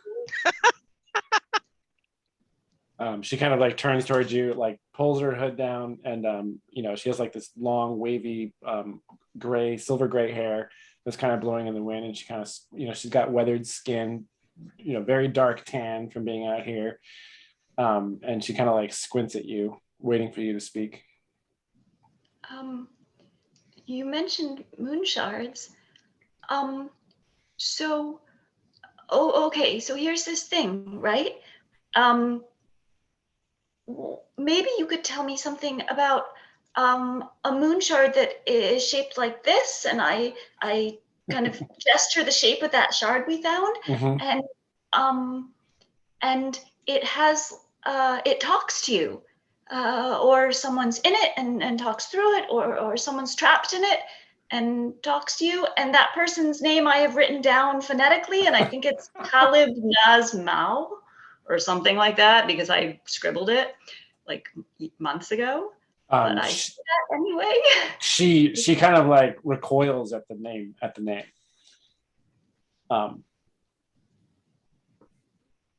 This is the name of an ancient sorcerer of the Ajat, an enemy of the moons. Where is this shard? Oh, I don't know. I know someone who's looking for it, and they were trying to hire people to find it. That's all. And I'm just lying through my teeth to her. Ooh, roll to lie. Oh, What would that be, actually? I don't know. That will be a saving throw with charisma. go up the hill, they said. It'll be fun, they said. hey, if we have to sell out the astronomer, I mean, I think Alexi's totally on board with that. Yeah, I mean, this is what. I mean, let Tell them the fight. astronomer, you guys have the shard. Well, that's what the lie is. Oh. Bailey's really good at lying. So right now the lie is just like, yeah, I don't have it, right? I don't know where it is. That's the lie? Or what's the lie? No, the lie is like she heard someone's looking for it. Yeah, I mean, she didn't cop to having it. She said, I just heard about it because someone's looking. Right. So this is to see whether you can pull that off. Okay. So yeah, but I just want to, so Lily's just curious because she heard this rumor about Yeah. this thing that someone's looking for, and gee, I'd like to know more about it, please. Yeah. And I get +1 going forward, right? Does Boga Song also give me a +1 here? Because that's going to push me from a 9 to a 10. I mean, you're conversing, yeah, because they heard you guys singing the song. So I would say that gives you an advantage. Yeah. All right. You got a 10? Then we have a 10. Okay. Thank you, Boga. Yeah. So,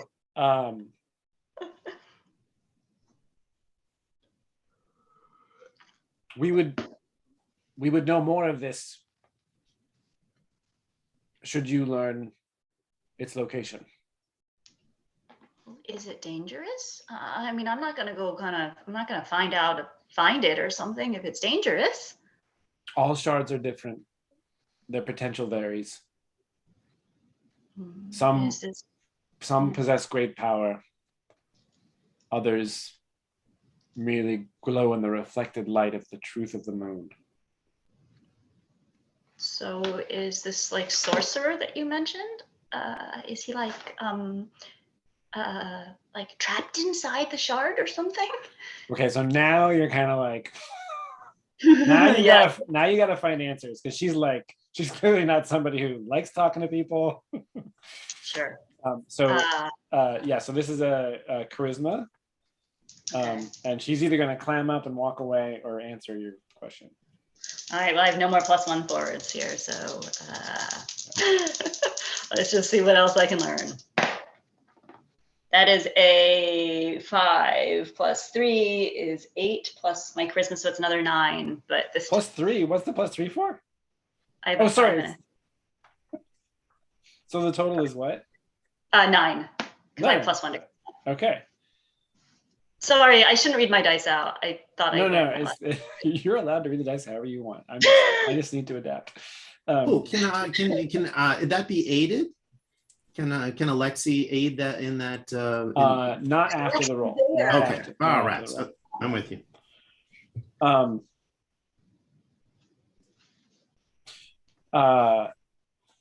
Yeah, so and the question was, repeat the question for me. Oh, I don't remember what I asked. It was about the sorcerer, right? Is he Oh, I dangerous? asked if he was like trapped in the stone. Is like is it the shard? Is it his prison or something? Or So you sort of say, what's up with that?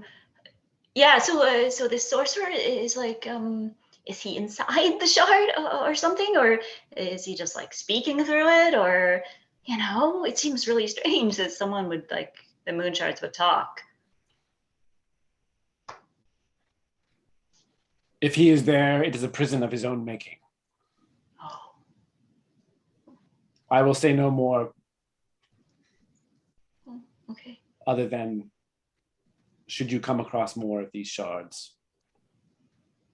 Can I ask, do you know of any special shards hidden away? Any shards that you're specifically interested in?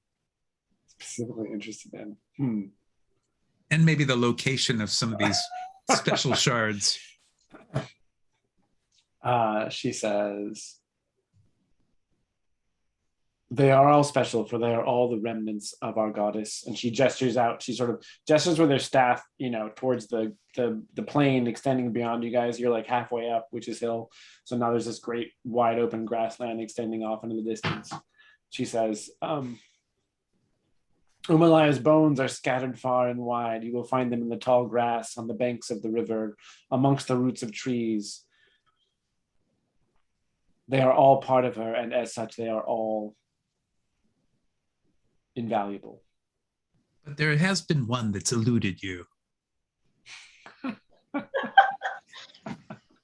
Isn't there that one? All right, you got to find answers now. Okay. You guys are really getting a lot out of this lady. We didn't come up here for no reason. That's damn it. right. And what kind of roll is it? That's it's charisma. Just get to Yeah, so I roll 5 + 1, 6. Yeah,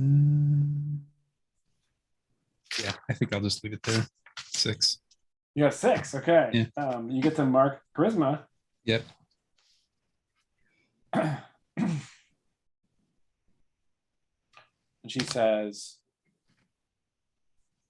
do not think because you sing a song that mocks the god of the sun, we will reveal our greatest secrets to you. Now be gone. And she turns and, walks into the wind. It was nice to meet you.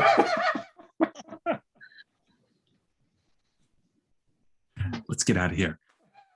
I thought she seemed kind of nice. That is the first thing anyone has said that I have agreed with in an hour. Aren't you glad we came up here though? We No. learned so much. Poor Nabil. I'll tell you a secret. That shard I was asking about, we actually have it. But don't tell anyone, okay? Wow. Okay. Laylee, you have it on you? Oh no, that'd be stupid. But Alexi and I found it with some other people. But it was mostly me because I snuck in and took it. So It was a serious like pulp sword and sorcery theft. You know, there was like Nice. the tower and the sanctum and the Can we Yeah. get So off that this one. accursed hill now, please? yes. Here you go. So the move from here to Fial Nar is going to be one set out roll. It'll be a 2-day journey, and that one roll will cover those 2 days. And since Nabil wants to go so bad, we'll have Nabil make that roll. Oh yes, Bill wants to go very badly. And I rolled a 7. 7 + 1 for Plane of the Fallen. 8. Okay, and then roll 1d8. All right. Let's hope that nothing terrible happens of those accursed witches having become aware of us. I'm sure there will be no bad outcomes from that. I rolled a 6. Roll the 6. Yeah. Okay. The first day is uneventful, clear skies, cool. Let's get back to this is basically what the Plane of the Fallen looks like as you're crossing it. Fields of spring wildflowers, you know, Layla's feeling better after that bad day yesterday. You got Witch's Hill at your back. Everybody mark off a ration for that first night. All right. Bill's going to take some time to do a real serious purification ritual that night. Oh, to like get rid of the evil eye. What Yeah. What does that look like? Or what's like 1 or 2 things about that you can tell us?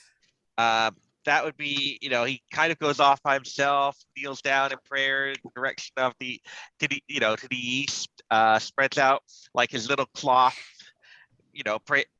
blanket to pray on, and he's going to kind of wash his hands. As he says a prayer, he washes he kind of tries to wash every part of his body to get to cleanse the evil off his fur. Dries off. Yeah. So he has a special little prayer. He has like a rolled up prayer mat he brings with him. Yes. Oh my gosh! Wow. Okay. Amazing. Great. How do we do? Do we end up with a fight at the Menhirs? Do we somehow manage to provoke Our Lady of the? No, we got out. We got out in one piece. Oh, fantastic! Yeah. But before we left, was it possible for us to get her name? Certainly, Alexei would have introduced himself. No, she was not willing to reveal her name. Fair enough. Hey, we walked on Witch's Hill. We lived. We got valuable intel. That was super strong, Laylee. I feel like we understand more than we did before. Entirely. Now we just have to figure out what we're going to do with that information. No, absolutely. And Alexei, mark a ration because one day, another day's gone by. Laylee, you are still first watch, right? Yes. So your watch is stars are out, cool breeze blowing, so the grasses are like riffling along the tops, right? You see like when a breeze hits the plains, you just see this like wave pass across the grasses. And I guess you can have a fire here this first night. Did you guys do that? Knowing that that's cool. Okay. So to there's our like knowledge, nobody is hunting us now. We've killed the opposition. Right. Yeah. So there's like embers there, and you're sort of like, getting ready to wake up Alexei again, and you see a hooded, cloaked figure. Your 3 companions are kind of sleeping nearby the fire, and past them, probably just about 10 feet past Alexei's sleeping head, you see a figure facing you. It's got a cloak that covers its head and its whole, so the cloak goes all the way to the ground, and you see that the ember is reflecting off of a beak. So it's reflecting kind of, it's like catching, it's like a golden reflection off of a beak. So this clearly appears to be a buma. And then you're aware of the eyes in the darkness under the hood, and it's just kind of staring at you. I'm gonna not blink, not take my eyes off of this person this time, and walk closer and say, hello? Who are you? You impress me, my dear. Me? You demonstrate tremendous ambition. Okay. I've been watching you. Hmm. I've seen what you have taken. And I wonder,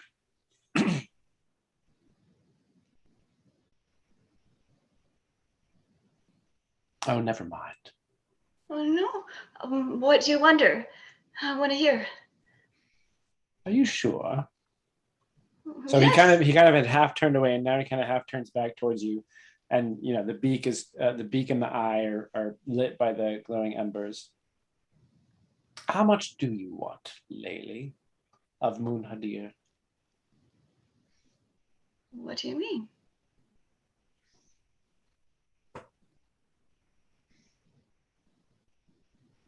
Describe to me the greatest treasure you can imagine. The greatest treasure? Hmm.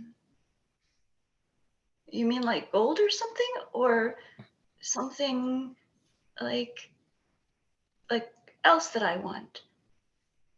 Like, The thing of greatest value that you would take if given the opportunity.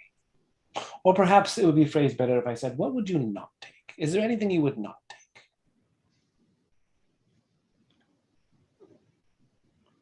I don't think so. I mean, no, I mean, I suppose if one of my friends asked me not to take something of theirs, I wouldn't take it.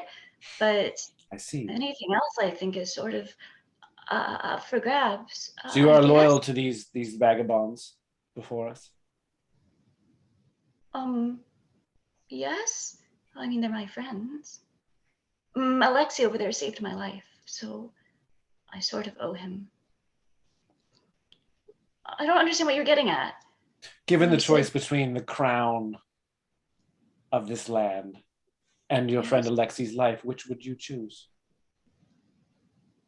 Oh. You mean like rule the land? Really? Me? This is a hypothetical, my dear. Oh, I mean, I suppose that being a ruler could be cool. I mean, although cool is probably not the word I would use, that just sort of slipped out, but that is probably not the word that Lily would lose. So if I told you that right now, and he produces a dagger with a golden hilt. Oh. If right now you were to slit the throat of your friend Alexei, and in so doing become queen of all of Mesa, what would your choice be? He's just kind of holding it in the knife is kind of crossways in his hand. He's not like offering it to you, he's kind of holding it to represent this idea.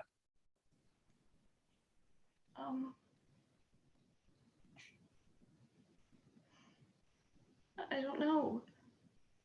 Maybe. I see. I mean, if I was the ruler, then I could fix a lot of things that I think are broken. And, and I would also have a lot of friends then too. So it would be okay to lose one person. Do you value your friends? And he says it as if in quotes. Over the gold I would place upon your brow? Well, it depends how much. I suppose. How much gold? So there is a price. I just don't. Yes, I guess. I don't know how much people's lives are worth. Well, perhaps, and he kind of closes his hand on the knife and it disappears into his cloak. Perhaps I will return when you know yourself better. You are still young. No, wait. I can do what you ask. No, don't go. And he sort of takes a step back. No, and please. says, Just no. What is it that you want? Give me a chance. You did well by honoring Vlastimir, my son. And then he, the cloak goes like flips back, and this great set of wings opens up, and he like flaps up into the sky. And Alexei wakes up just in time to like see the silhouette of this great owl cross across the starry night. Beautiful. Does Alexei recognize our guy? probably not much of a look. I think, I mean, you see Laylee standing there. You know that Laylee just had some interaction with this creature. I mean, Alexi is a cleric, right? Oh yeah, Zemdrak Um, from the City of a Million Wings. So he doesn't follow the Sky Guys, but he definitely knows them. yeah. Man, that's tough. I think you would have to talk to Laylee before you. Yeah, figure fair enough. anything out. Yeah, Super yeah. cool. I think when Laylee sort of bunks down to go to sleep that night, Mhm. I've got the holy symbol of Arthu in my bag that I took from Vlastimir when I left something of my own and took his thing. Yes. And Think Arthu, that's the god of ambition and thievery, right? The Yep. Buma. Yep. which I Yep. think is who I was speaking to. Is that right? I think because he said that I did something for I honored Vlastimir, and that was Vlastimir's god, and so that's all I can guess. Maybe I'm wrong, but I'm gonna take it, and I'm gonna sort of fall asleep holding it, Okay. Great. curled in a little ball. Great. And what's that? You're cursed. Yeah. Or maybe, yeah. Oh, whoops. All to make friends with Alexi. You know, it's gonna Although- happen someday. Although being queen of everything does sound kind of good. Like, Oh yeah, totally. I mean, Laylee is kind of, let's be honest, tempted. She just I would needs to hope so. figure out where that line is. No bad feelings. No bad feelings. It's only business. Okay, does anything happen on the next day's journey? Because you're gonna reach the ruined city. And that's a much better interaction with R2 than I thought we had coming, because we definitely, as a group, crossed R2 and his guys like quite a bit. So he's going to recruit somebody. Well, okay. Yeah, well, I will point out the way in which you crossed Arthur was to steal things. No, yeah. Yeah, there's that. So, you know. Hey, I'm unaffiliated, so like, Right, this free point- agent. Free agent. I might sign Up for up. grabs. You know, Alright. Zemdrak can make his pitch too. I mean, Laylee opened up. You're listening to all offers at this point. Yeah. We're still exploring the options. All right. So we've got our bearings, right? Because we saw the sunset. We're heading towards Fi Alnar. Yeah, and your set out roll was good, so you're not gonna get lost. So on that last day's journey before you get to the ruins, I would just, if anybody wants to add a bit of, if anything happens along that way, just say so now. No event is imposed upon you from the outside. But let's have at least a weather roll. Nabil, will you roll for weather? Sure. What else could possibly go wrong? 5. Oh, okay. It's raining again. Perhaps having to do with Laylee's indecision around her fate. Who knows? Maybe she's just cursed. Okay, so it's not like a downpour like it was that first day, but it's like a light rain. So and the grasses on the plain they vary between like knee high and waist high. So you're sort of pushing through these grasses, getting again pretty soaking wet. And at the risk of infuriating my colleagues, Alexi is going to explain that this is clearly the favor of Umalma, the goddess of fate and rainfall, showering her favor on us for connecting so strongly with the followers of her daughter on the hill. Yeah, that does not make Nabil happy. That conversation is not warming his heart. I don't think it's warming anybody's heart, because I think Boga does not like the happy talk. And sorry, guys. Nabil, this Like, journey whatever. started off so auspiciously for poor Nabil, and now it's like, a nightmare. Yes, I'm out here with a whole bunch of impious, demon worshipping or whatever they are. Is that the word apostasy? Yes, Yeah, apostates. Out of the States, yeah. No, not worshipping, really. More demon adjacent. Demon adjacent. That's right. Well, Laylee's been demon adjacent at least what, one time, maybe That's right, possibly that's two, right, depending on that's how we right. define that. Yeah, in but I don't know Q1. about So that. So, you that know, was pretty cool. All right, at the end of that day, you reach the ruined city of Fi Al Nar. Wow. And the sun is setting directly behind this. In fact, you can tell as you approach these ruins, there's like higher ground before you descend towards the city, which is there's this like this central avenue that clearly goes down the middle, and it's lined up exactly with the sunset, which is when you get there. So you camp that night sort of outside on the outskirts of the ruins. I've already marked another ration for that night.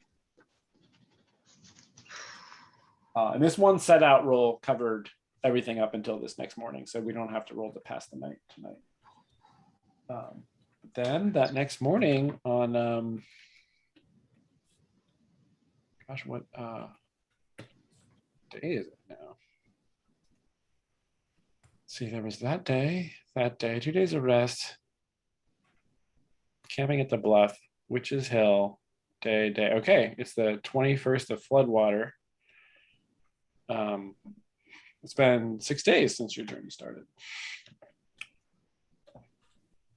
It's a bit And- longer than advertised, right? Because was it like generally a 3-day journey? Did I have that right? Yeah. You ran into that bluff, and then there was Yeah, the timing of the. all good. Yeah, that's right. It was longer than expected, than advertised for sure.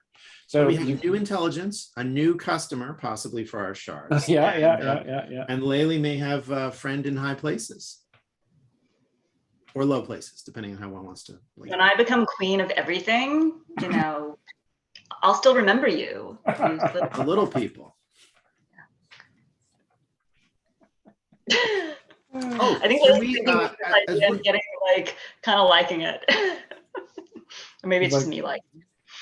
As we're going down, do we have a chance to kind of like scout out or see where either temple or library might be? Well, that would be a great project for that morning, for the next Yeah. for that day, where you've got the whole city kind of laid out before you. is It there does. something in particular in the city that we would want to search out? Because, you know, I can change my quarry at this point.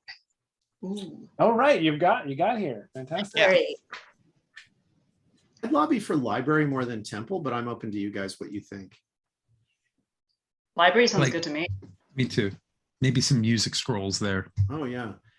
And Jason, Alexi does have a writing kit and Great. a little pot of ink, and he's got his writing claw ready. So he's going to try to sketch out a map while we have perspective to help us kind of navigate when we're actually down amongst the stones. Oh, great. So he's going to start tracking Making the a map. location of landmarks and whatnot. Yep. Fantastic.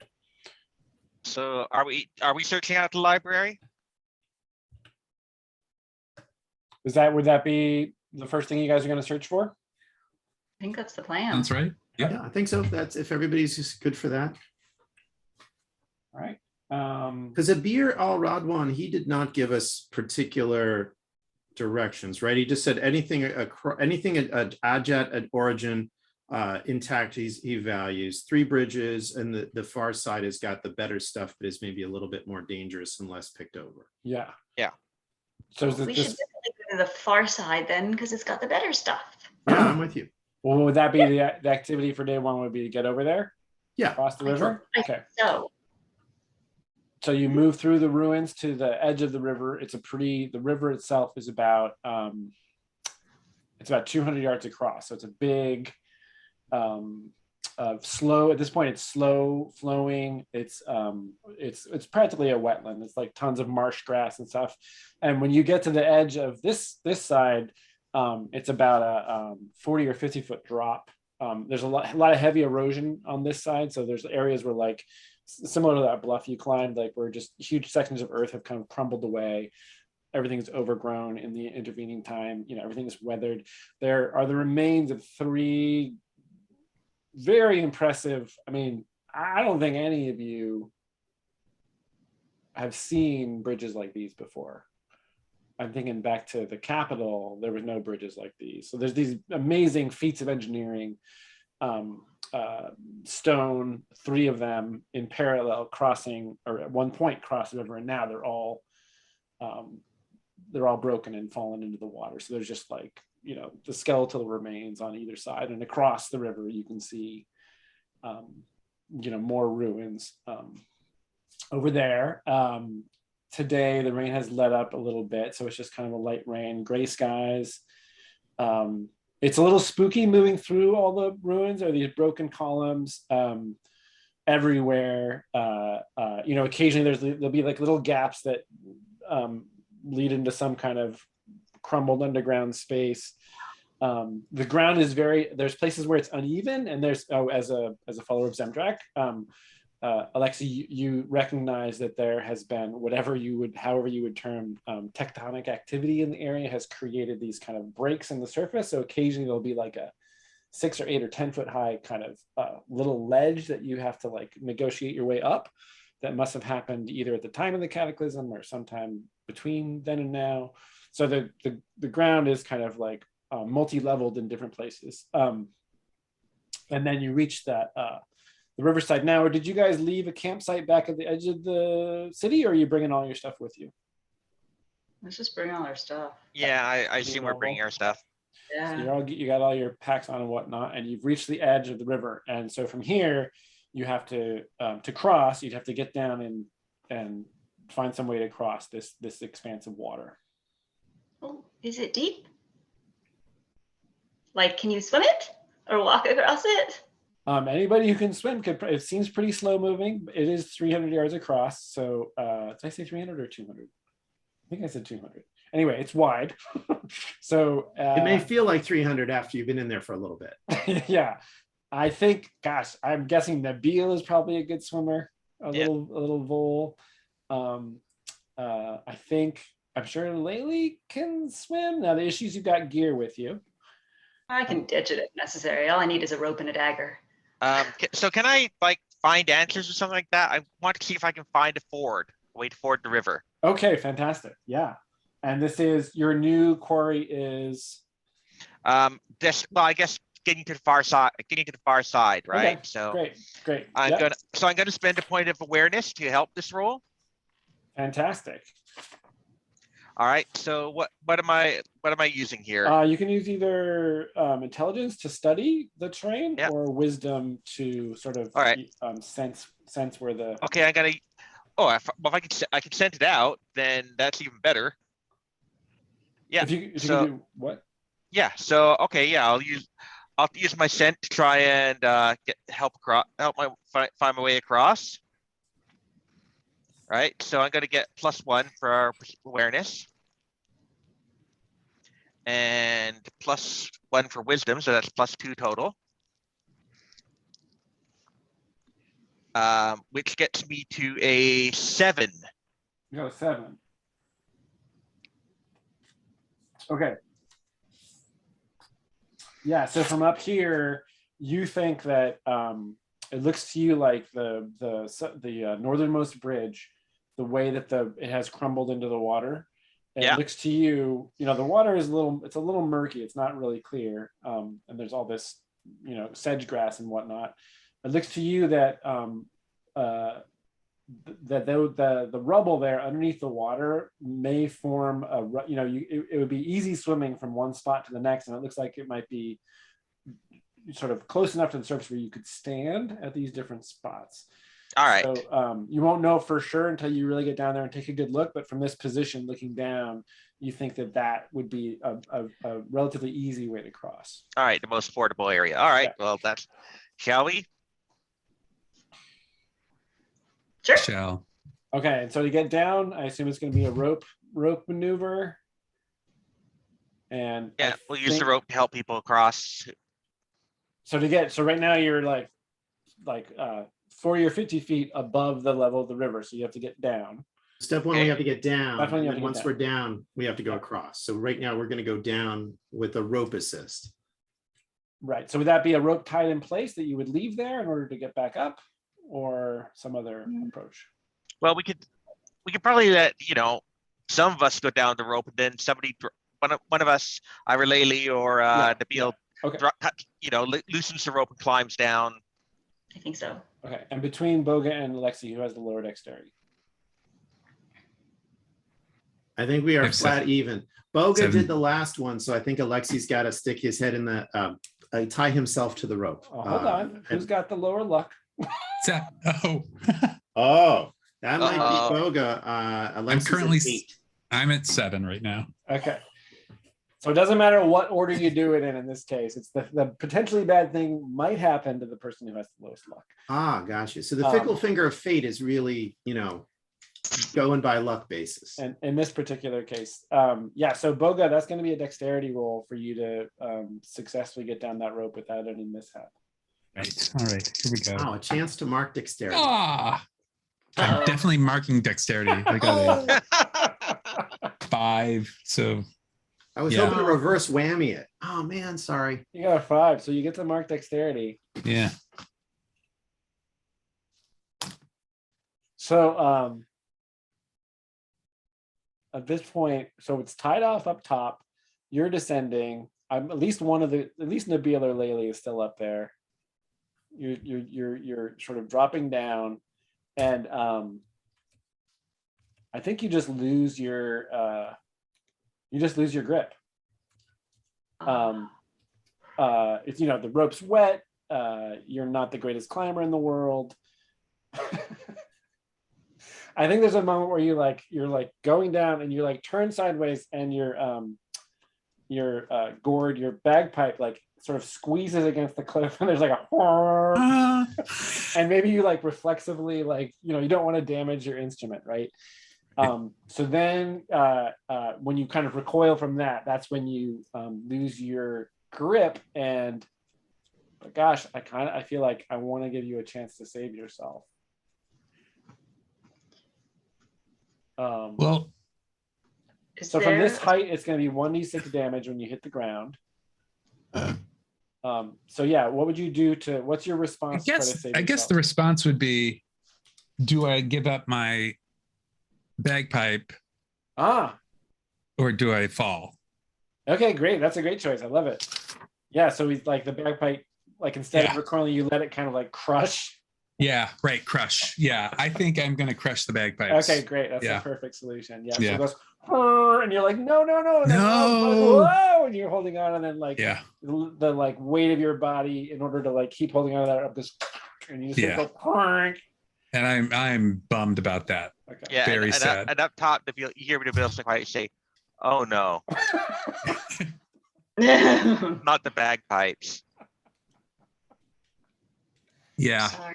Great. And then everybody's down, ropes down. You're all at the foot of the bridge there. Oh, that's rough. Yeah, and when they get down there, I'm just I'm this is probably the most emotional you've seen me so far, where I'm kind of cradling it like a dead body and almost on the verge of weeping about it. And I tell the story about how my mother had made it for me. And he's carried it for 25 years. It's been, Oh my God. and it's not repairable though. It is done. And so he says he puts it in the river and lets it go down the river. Wow. And he just watches it go. I give Boga a hug. He hugs you back. He's not an emotional guy, but he's pretty broken up. Oh man. Phil feels terrible now. Alexi will take off his little hat and hold it over his chest and be respectful.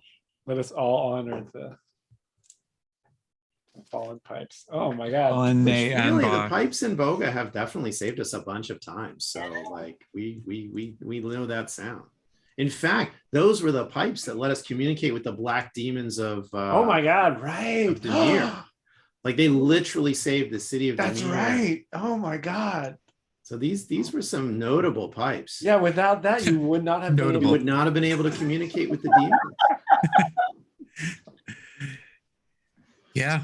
We'll my see how God. much it was the pipes and how much it was Boga. Oh, right, But Boga's right, going to right, need right. to find some replacement. Identity He- crisis. Yeah. that's Yeah. it. Yeah. Wow. Okay, so that's a long moment there. As the gourd, it's actually some Yeah. kind of gourd, right? Like floats Yeah. away. Yeah. Downstream. Actually, I think it's an animal skin. I think Oh, it's is it? like, Okay. like a calf skin or something like Okay. that. Yeah. And then after that, despite being demoralized, you can make your way across on this relatively fordable area that Nabil has identified. And then, so, you know, everybody gets wet making that passage. If there's anything in your, well, at this point, it's been such a wet journey. If there's anything in your gear that could be damaged by being wet, you know, let's keep that in mind. I think the only thing I might have was the writing kit, but I'm pretty sure that's got to be in a like a watertight. Yeah, like, sure. Yeah. And I think that the bowstring is probably off the bow and coiled up and tucked away somewhere to keep it from getting too wet. And then restrung whenever Nabil needs it. Yes, and Nabil has one other thing that he keeps waterproof. He has a treasure map. That was the random item I rolled. A treasure map? A treasure Oh my map. God. Is it a map of this place? A Fiona? I don't think so. I think it's something Okay. else that he found, but Okay. you know, it's something that he will tell these people, he'll tell everybody about when we next make camp. Okay. Wow. Okay. Great.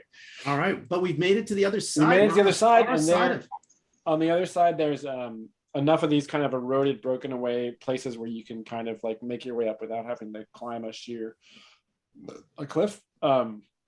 So you make your way up into the ruins on the far side, and the goal is to find some kind of library or temple. Is that right? Mhm. Or primarily a library, ideally the library. Ideally a library, but if we walk past something that has like a big flashing treasure sign, like we are totally not going to, you know. Yeah, anything that looks sparkly or interesting. So you Oh, quick question though. Yeah. One of the job opportunities that was posted in the town was for our dear not friend, Sirajin, the Radiant wanted some people to guard something. Is that had been unearthed? Is that something that we might figure that out, or is that a little late in the day for that? Post facto, I don't even know what that is yet. Oh, great. Fair enough then. Never mind. We're gonna look for the library. Mission, that's a mission that, you know, I generate them as needed. So Yeah. I have not worked that one out yet. Well, if we're looking for this library or this temple, like these Yeah. sound like they're going to be bigger buildings, and like there's a lot of aerial space here. So can I scramble up a pillar and like get a bird's eye view of Yeah. the city and be like, big buildings are here and there, and you know. Great. And what is everybody else doing? Because like this could be a situation where people are helping in their respective ways. Laylee's climbing a pillar to look around, I think I'm just poking around some buildings, like looking in. looking in different. Yeah. Okay.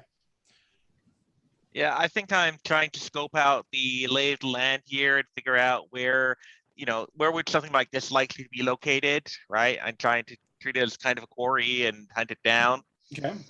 look for Alexi signs or will indicators be- that would take us to important buildings. Great. Alexi's on the ground working the map that he sketched out from above and is shouting up to back and forth with Laylee, trying to coordinate, you know, do you see the big lumpy thing over to Right, like the right, east, right, right. northeast to try to see if we can go Okay. for targets that looked good from above? Great. So between Laylee and Nabil, who's got the higher, wisdom or intelligence? my- I have a 14 wisdom. 15 int. Okay. All right, Laylee. Laylee's a genius. You're gonna make a roll, and you're getting I know help. you don't think so, huh? You're getting help, so you get plus one to that, All right. in addition to your whatever your modifier is. So that is a 7 plus my modifier is 1, so 8. Oh, plus my help, so 9. 9. Yeah. Don't burn any luck. Literally, I know, if you burn luck at this point, a meteorite like strikes you. Yeah. I don't think I What can would actually be go. the odds of that? We've already had one big meteorite. Another moon, just like Another moon sister comes down. yeah. Saving that for when I want to end the world. Hey, Okay. you're gonna get a crown out of it. I know. Rule of the Oh, that would be apocalyptic. the monkey's paw version, right? You get the crown, the meteor comes down, and you're the only one. Right. Still good. It's a little Burgess Meredith moment. So Laylee, you have, so between Nabil and sort of noticing stuff and Alexi telling you what to look for, across a great expanse of the ruins, you see a sort of 2.5 arches, one of which is broken, quite tall. And that your guess is that if it's not the library, it's like a building of significance, which you would hope, maybe it's a temple. You're not really sure, but it's one of those two things. And it's going to require a set out roll for you guys all to get there. Great. So I point everyone in the right direction that way. We're going. All right, and let's have Laylee make this roll. Ooh, 6. 6. We can't do a luck transfusion, can we? No. Yeah, 6. Transfusion. Maybe I As should you stop know, rolling. There are very, very rare ways to get luck, and it's usually with interaction with, divine or otherworldly forces, as you guys know, because of your trip to your meeting with Dahabia, right? It's very rare, though. Okay. It's dangerous. So you did get +1 to that. What does that end us up at? Oh, then that's a 7 then, because I rolled a 6. Okay, there's an incident. Roll a D8, please. Oh, I just put away my D8, man. No, it's okay. There we go. Does Bogan carry a weapon? He does. He's got a knife and a dagger. 6. You got a 6. He's got a dagger. Okay, Laylee.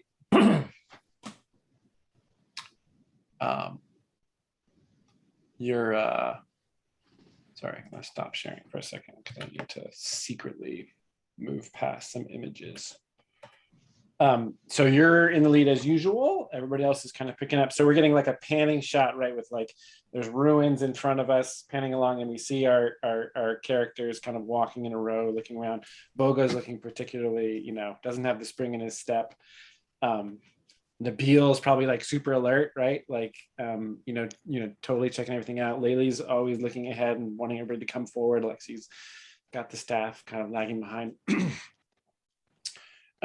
There's a point at which Laylee, there's one of these shelves because of the different levels of ground that have occurred, and there's like a broken column hanging at an angle, so you kind of like scamper up that, and you kind of like get to the top, and you're looking down into what must have been a former plaza, because you can still see there's paving stones around at different angles, and all over ground, broken wall over there, fallen columns, and then just a little further are these arches that you notice in the distance. And in the middle of this plaza, will you roll 1d6 for me, please? Oops. 3. Okay. In the middle of this plaza are 4 creatures. Uh-oh. And they're all, so there's been a break in the rain, and now there's kind of warm sun falling. So this is like, at this point in the day, it's actually late afternoon. You guys spent a long time moving through the city.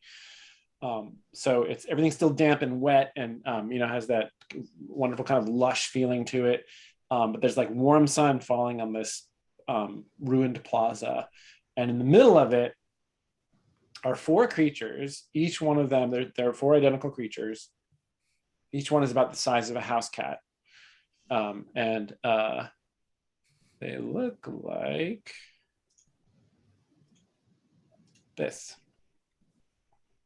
Ooh. So they're kind of very colorful, spiny looking lizards. And they're lying down. They haven't noticed you because you're quiet, and you're the point person, and you're like a stealthy scout. So you're like, you were moving really quickly, and you were just about to kind of bound up, and then you sort of stopped because you caught them. So you're kind of looking over the edge of this ground at them, and they're just they appear to be sunning themselves. They're just kind of laying on the paving stones, kind of lazily. One of them kind of like rolls over and blinks, but none of them notice you. I motion to my friends to stop, and then I'll climb down slowly so I can tell them what I've seen. So I go back to everyone. I say, there's 4 spiky lizards between us and the temple or library. Can we sneak around them? We might be able to, or I'm wondering, we could make a distraction.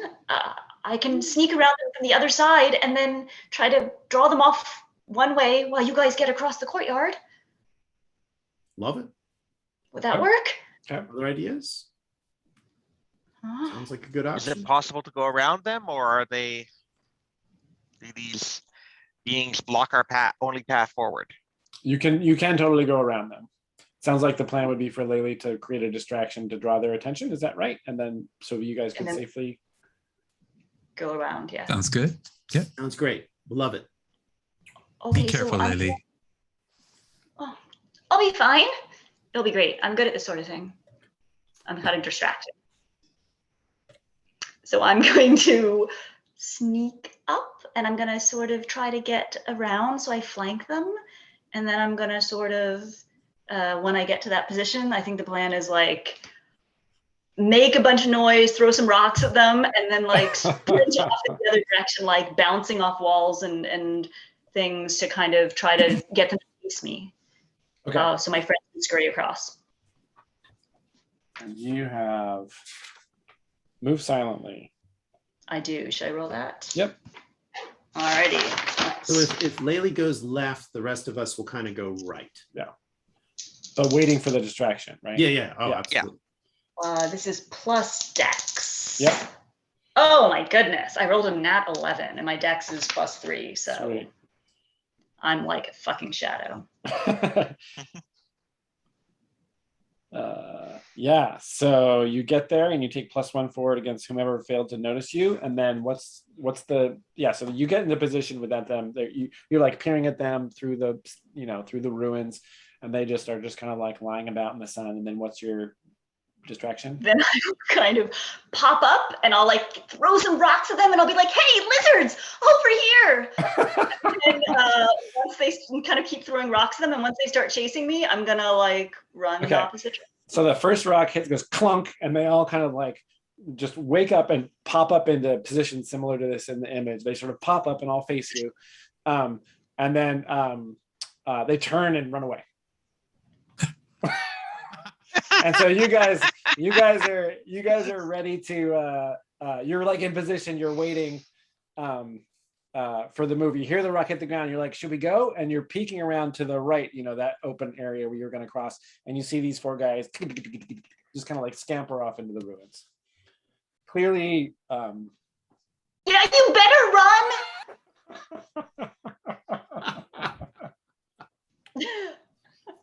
All right, and then you reach the object of your journey here, and so it is. It seems like a significant building. Once you get into those arches, there's a lot of other substantial pieces of masonry and architecture, and a lot of it is carved stuff in the Ajat style that marks it as a significant structure. So how are you going to go about looking for stuff? What's your approach to artifact hunting? And now that you're in a site that you believe might hold some.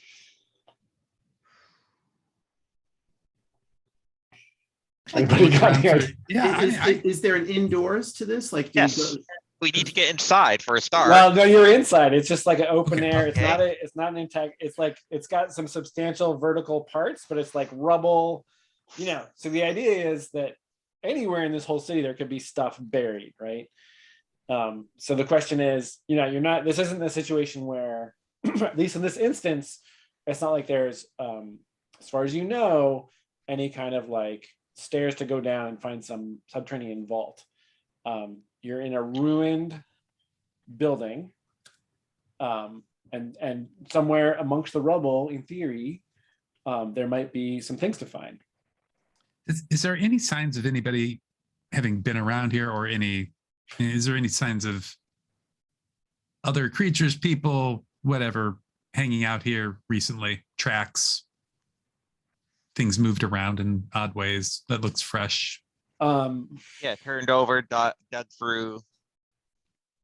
Yeah, Bogo, why don't you get lucky? Yeah. I have a plan B in case. All right, let's see if this works. Not lucky at all. That's a 4 that I roll Okay. with a -1. That's a 3. Okay, so yeah, you guys are like, you make your way through the arch, and the first thing you see is a 3-toed footprint about 3 feet across. Oh God. So like pretty fresh too. In fact, Nabil like instantly is like, whoa. Like whoever left this was here like less than half an hour ago. Right. So there's a giant Three-toed Some thing. version of what we saw outside. possibly. So yeah, then Nabil would say it's, but Nabil identifies it as reptilian for sure. There's a big footprint right there. Guess Is we're it- not alone. And in fact, I'm going to say there's that. And then, sorry, what were you going to say, Kevin? Nabil, what were you going to say? No, I was going to say look around for things, but since there's something else, let's find out what it is. No, well, that's it. There's that. And then Nabil like climbs up onto a pile of rocks and looks further in. And in the far corner, there's an area where all the grass is kind of tromped down, and there's like some bones and other things, animal bones and other things over there. And your immediate assumption is that whoever left this footprint actually kind of Right, this whatever the creature is, or this is home, exactly.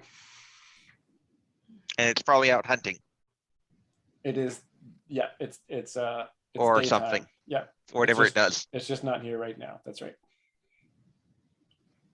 Well, should we try to get some divine guidance? Ooh, I like it. Ooh, ask Zemdrack for some. Ask Oh my gosh, I Zemdrack. did not anticipate. Well, Dear God, where's the loot? well, unless you have better ideas, I think I think it's a Zemdrack, great idea. It's a great idea. God of the Earth. Yeah, I think that Jason, this is an invoke, yeah, Sounds great. and prophecy probably, which would be a hubris 2. Sounds good. Does that sound reasonable? A momentous invocation. Yeah, because it's like, tell me the location of these. What should we find? Well, what hold is on. Zemdrack? Remarkable one hubris is detect. Oh, So I would Fair. say, how about this? If you do a detect, if you ask Zemdrack humbly for, guidance, you might find a thing. If you go the next level up, I would say you might find a cache of things. Like a number. well, gosh, I mean, we wouldn't necessarily want a cache of things. I mean, how would we carry it all, right? So yeah, let's go for. I really take your point though. Remarkable detect makes great sense, but I think, gosh, it took us all this time to get here. We're hopefully going to go big and not go home, or rather go big and go home. Because we are going to have to wrap up some. So whatever you find here is going to be what you take back with you, and then Great, you wanna let's do it. You can certainly return to the city in the Hubris future. 2. But, okay. And let's see. So it's -2 +1 because holy symbol. So -1 total. And then I can burn favor to increase up to 4. So I've got 4 favor. It's at -1. Let me burn 4. So I'm going to roll this at +3. Does that sound reasonable? Yeah. Totally. That will bring you up to a total of +3. I trust your math. I'm just making Yeah. sure that- okay. And just to gild the lily, can I get talk Boga into singing a singing backup for an extra +1? Ooh, Sure. that's Yeah. without the bagpipe. I don't see, that's the problem. Like I can't, without my instrument of choice, I'm kind of I mean, what if Nabil like helped out? I think I'm too bummed out to help you Okay. out. Okay, fair enough. Yeah. Ooh, can However, I Can I offer- help him in a more mundane fashion in any way? I mean, by searching out a place that's likely so he can focus his divinations. Ooh, okay, interesting.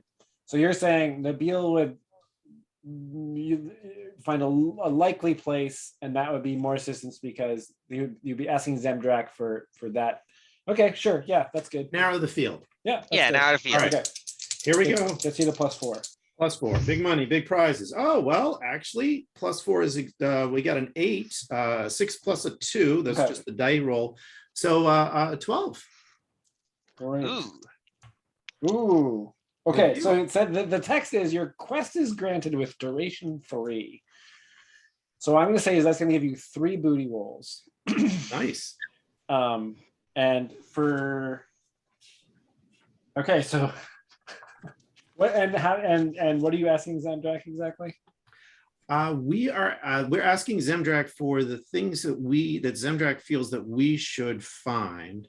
Part of Zemdrak's thing is healing the wounded earth, and the way Zemdrak sees it is these shards that have crashed from the moon are actually making the earth impure. They are actually like shrapnel almost in the flesh of the earth, and pulling them out and getting them out is part of Zemdrak's sort of deal, or at least how Alexi understands Zemdrak's deal, to sort of pull these things out to sort of help purify and heal the earth. And so what we do with them after we get them out, Zemdrak I don't think cares quite as much, but like getting them actually out of this kind of accursed area. So you're Zemdrak's trash collector. I like to think of it as Zemdrak's white blood cells, but yes. Yeah, there we go. Great. Excellent. Fantastic. Okay, so this is the way it works. Normally on this side of the river, you roll your booty die is 1d6. Okay. And so you'll be rolling that 3 times because of the duration 3. If you, for each point of luck you choose to burn, you can bump up your booty die by 1 step. And this is just for Alexi, because Alexi's the one who's locating the stuff. So a d6 would be 1 luck would get you a d8. Burn it. Burn it. Whoa! You burn a luck and you get a d8 instead of a d6. That's right, but just so you're going to make 3 rolls, 3 Yep. separate d6 rolls. For each luck you burn, you could bump one of those to a d8, and then another luck could bump that d8 to a d10. So you can do that as many times as you want, but the bump won't affect all 3 rolls. It's only going to affect 1 roll at a time. Does that make sense? It does. Okay. I got 8 luck. All right, quorum question for the group. Do we want to push for like a couple d8s, or do we want to try to get a d10? D10. Or d10? I'm hearing a d10. All right. So 1 d10 and 2 d6s. I like it. I'm not doing the math. Actually, but I don't care. The D10's the bigger dice. I like Right. it. yeah, d10's a bigger die. 8. This roll. And then you heal 4. You heal luck equal to your level when you level. That's correct. Oof. Okay. So, all right. Yeah, I'll burn. I'm at 8, so I'm going to burn 2 luck to turn one of the d6s into a d10. Okay. So we got a d10. 10 somewhere around here. d6. Okay, you guys, we're going to do a bunch of rolls here to generate some treasure. All I'm going right. to ask you all to roll. These initial rolls are just like the initial roll is actually the number of times you're going to roll with that booty die. So, My gosh. Beth, I'm going to have you roll the first d6.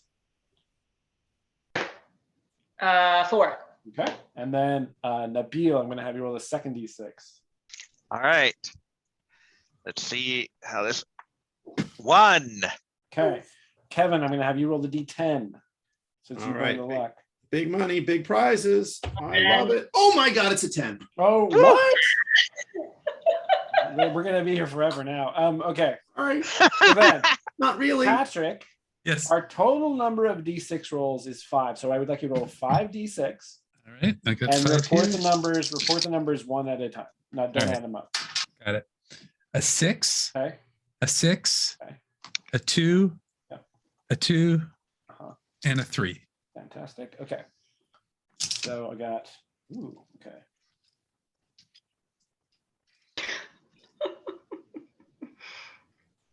Okay, and then the 2.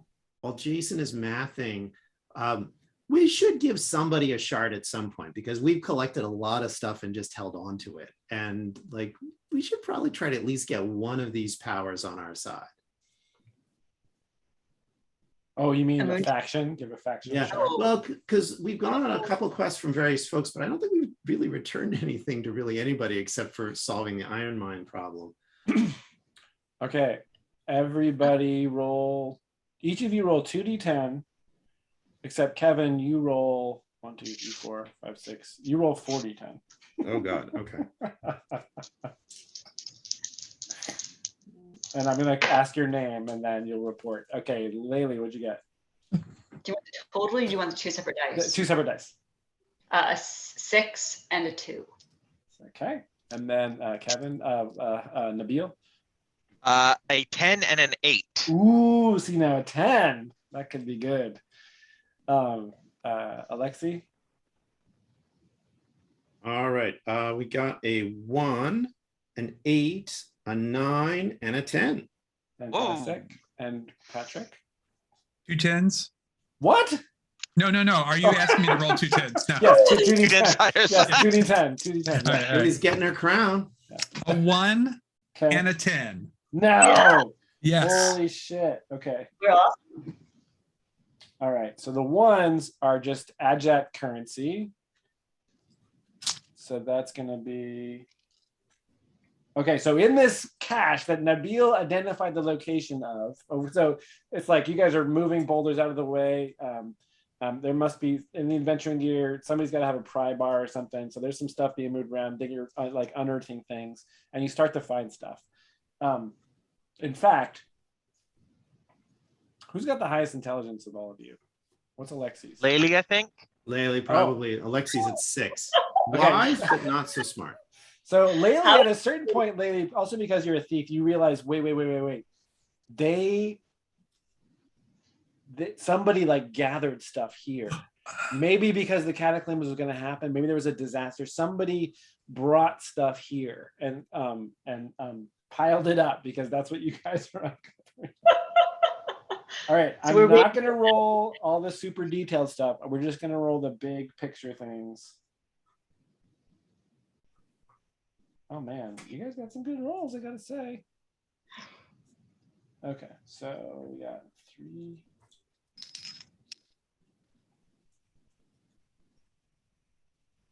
So Ajat coins are gold, and they're a little bigger than the coins that you guys usually use. I'll put all this in the Discord after I generate the remaining stuff, right? So anyway, you're starting to like pull up this kind of moldy, dirty old gold, and everybody's eyes are lighting up, and you're starting to like put it in your packs and whatnot. So we got 3d4 plus 2, and then I would like Kevin. Would you roll 3d4, please? Nabil or Alexi? Sorry, Alexi. Alex. 3d4? Yeah. And you want them serially or a summation? Serially. All right. First one is a 4. Second one is a 4. Third one is a 2. 8, 10. Oh, shit. This is by far the biggest pile of loot anybody has come across. Wow. In even more any than of the Freebooters 19 games of the I have Black run. Demons of Demir. Okay. So what that means is, all right, so I'm sorry. Now you guys are gonna roll D10s again. And I need so 1, 2, 3, 4, 5, 6, 7, 8. I need 2 D10 rolls from each of you.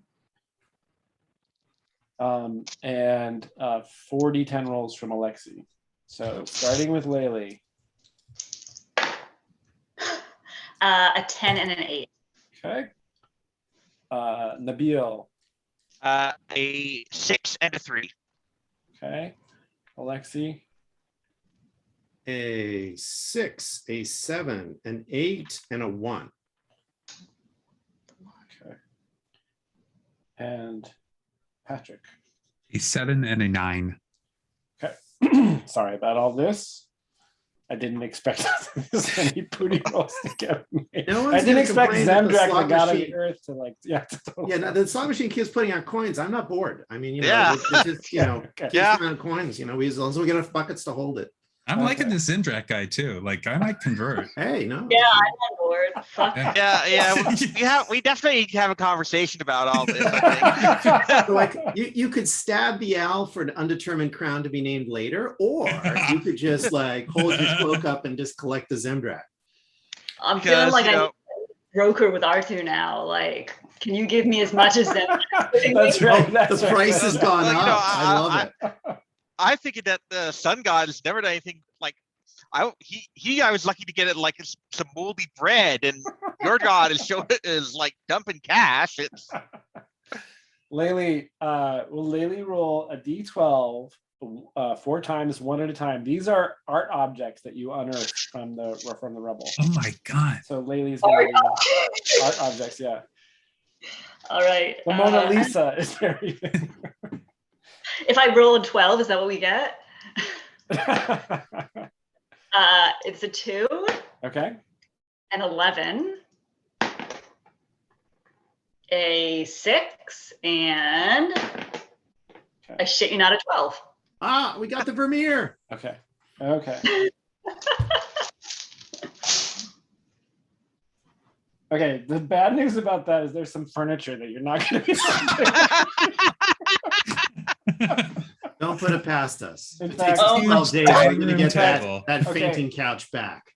There's this one thing that's really, really heavy, and like you need the rope to haul it out, and it's just like a ancient, totally rotten and useless tapestry, but it must have been amazingly glorious in its time.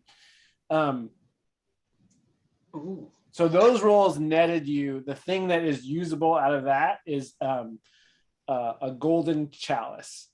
Like, you know, it's covered in dirt, and you like pull it out, and you're like, wait, it looks just like it's just like, you know, an old piece of junk, but then you like brush it off, and it's this, you know, it's a substantial golden chalice.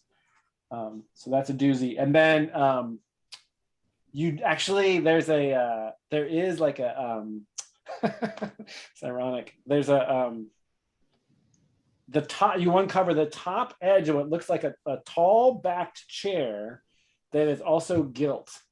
So call it a throne, call it a settee. This was not like the palace, but like a very fancy chair has been buried here, right? It's not in great shape, but if you could somehow get that back home, it might be worth something substantial. Okay, now you guys insanely 1, 2, 3, 4 rolled 4 magic items. Oh my gosh. Wow. One for each of us. Crazy. Everyone gets a magic item. So let's treat it that way. So there's various other miscellaneous stuff. You're finding jewelry. You're finding like handfuls of these agile Crazy. coins. You're like, how are we going to carry this stuff back? We're going to have to maybe make 2 trips. And now each of you are going to roll a special item. Of course, you don't know their magic items. I'm just saying that so that They're just special. you're as thrilled as I am. Okay, so each of you is going to roll a d12 for the magic item type, starting with Laylee. Oh, I just put away my fucking D12. that's all right. Damn You're it. coming out for a good cause. I know. I don't even know where this D12 came from either. Okay. That is a 6. Okay. And then Nabil, d12. 2. Okay, interesting.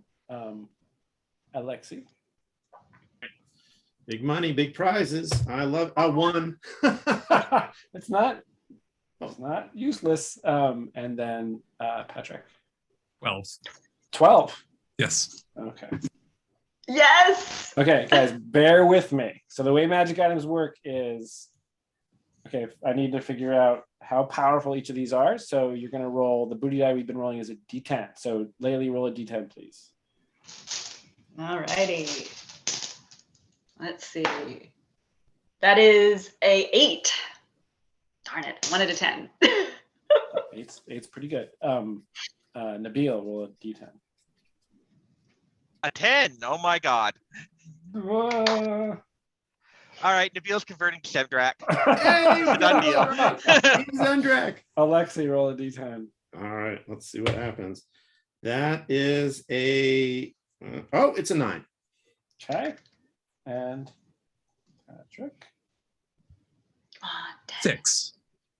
Okay. All right. So that's all. That was all to see the relative power of these items. And then the last thing we're going to do is we have to, the way magic items work is you roll a name for the magic item, and then I extrapolate the powers based on that. So, Laylee, you rolled a piece of jewelry. Ooh, that is You're right gonna- up. my alley. So you're going to roll a d10 for the type of name that, sorry, d12 for the type of name that it has. Come on, I just put it away You put it again. away again. Stop putting your dice away. I have this like massive dice bag too. Oh, man. I know. Okay, So you have to dig through it to find it. that one. 5. Okay. I'm not putting it away this time, just so you Um, know. Do you have percentile dice ready? Yes. Okay. Roll a d100. All right. A 5. Okay, it's an amulet. Oh, It is Lily loves that. called. Ooh. It is called. And then roll the percentile dice again. It's a 21. Okay.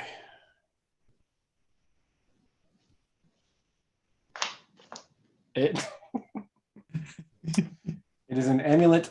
Well, should I tell you? You should try to figure this out. You find an amulet, and it's like a white gold amulet. It's like, and you pick it up, and it's like finely crafted, and it's got like opals arranged in kind of a U shape across the front of it. And it's on a very delicate white gold chain, but it's like, it really is like, and you pick it up and it like the hairs on your arm kind of stand up. So. Oh, I put it on immediately. I don't care. This wasn't do? the cash. Oh, Yeah. Okay, you put it on and you're already very, you're an acrobat. You're super light on your feet. You put it on and all of a sudden you feel like you could float. Like you feel like that, that spring in your step, that like the way that you, the muscles in your legs feel when you're bounding around the rooftops, all of a sudden you feel like you could jump 100 feet in the air. Try. I find something to jump off of. You try to do what? I find something to jump off of. I climb a wall and I try to jump. And are you jumping? Where are you jumping to or Yeah, toward? there's like, I'm sure there's like, I can jump from like one pillar to another or one. Okay. Yeah. Great. Yeah. So there's like a line of broken pillars. You like scamper up. Everybody's watching you get up there. You get up to the top and they're like, what the hell is she doing? And so there's a gap of, how long of a gap do you want to try to jump? I mean, something that I know I can jump, right? Maybe it's like, I don't know how far I could jump, 20 feet. Okay. Probably it's like a running start. Make a saving throw with wisdom.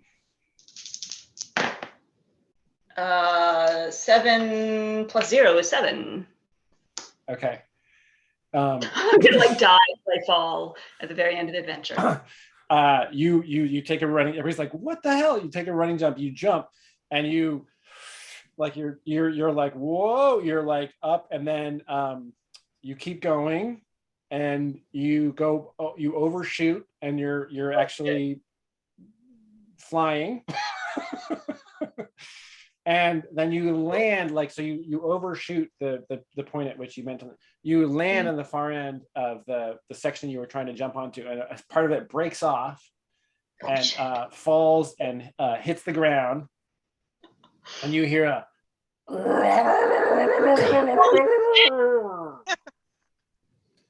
like echoes through the ruins. Meanwhile, Oops. Nabil, will you roll a d12? so much for that chair. Oh no, not the chair. 3. Okay. Percentile dice. All right. 73.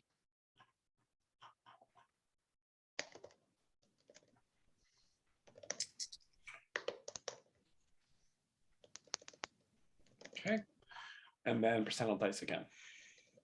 Okay. 89.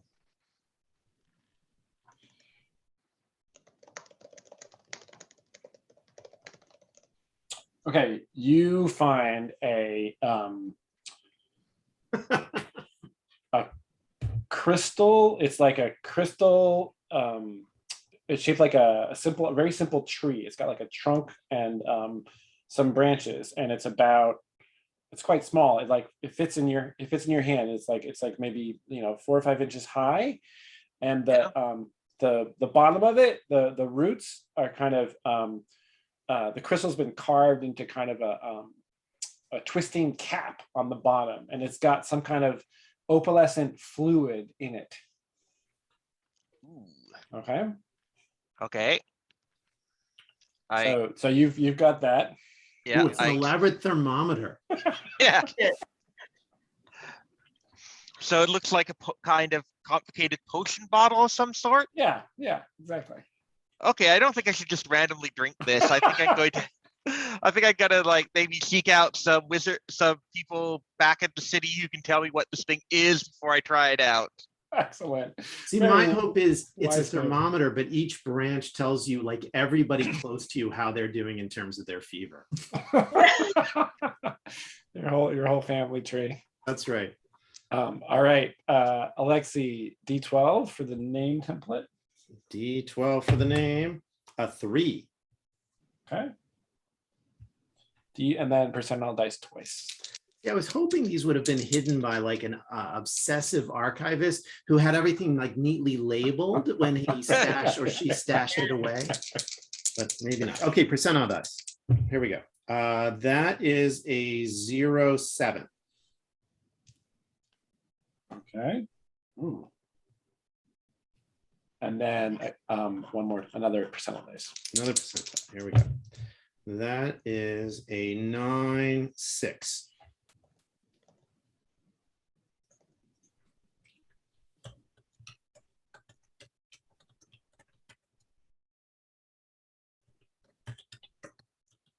Sorry. Do you read ancient Adjat?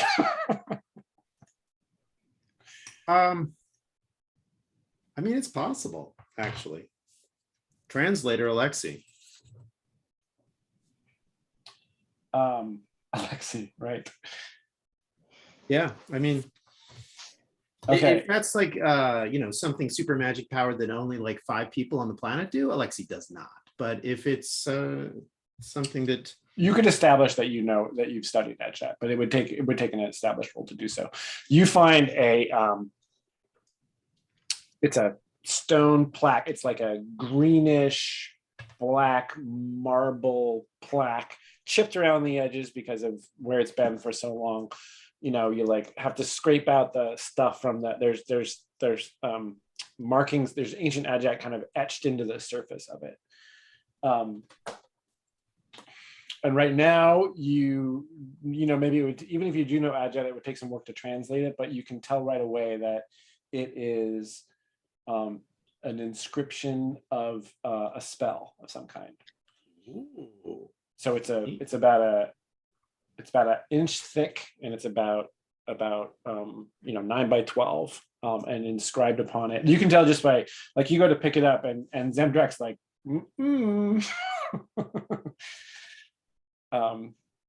it's got that there's like some energy in it. Gotcha. So it'll take some translation effort to figure that out. Okay. And then lastly, poor Boga who lost. Boga who has Do you have lost. musical instruments in that treasure list? Can't imagine what All right. the humidity or lack thereof has done. Yeah. But first on the roll of 12, it's an 8. Okay. And 27. 37. 37? Yep. Was the second one? Okay. Yep.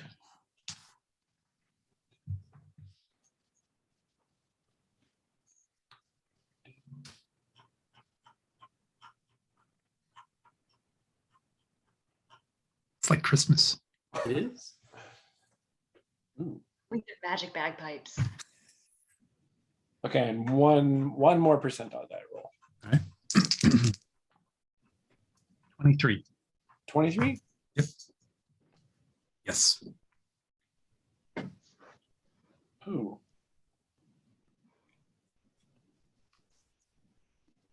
Hmm.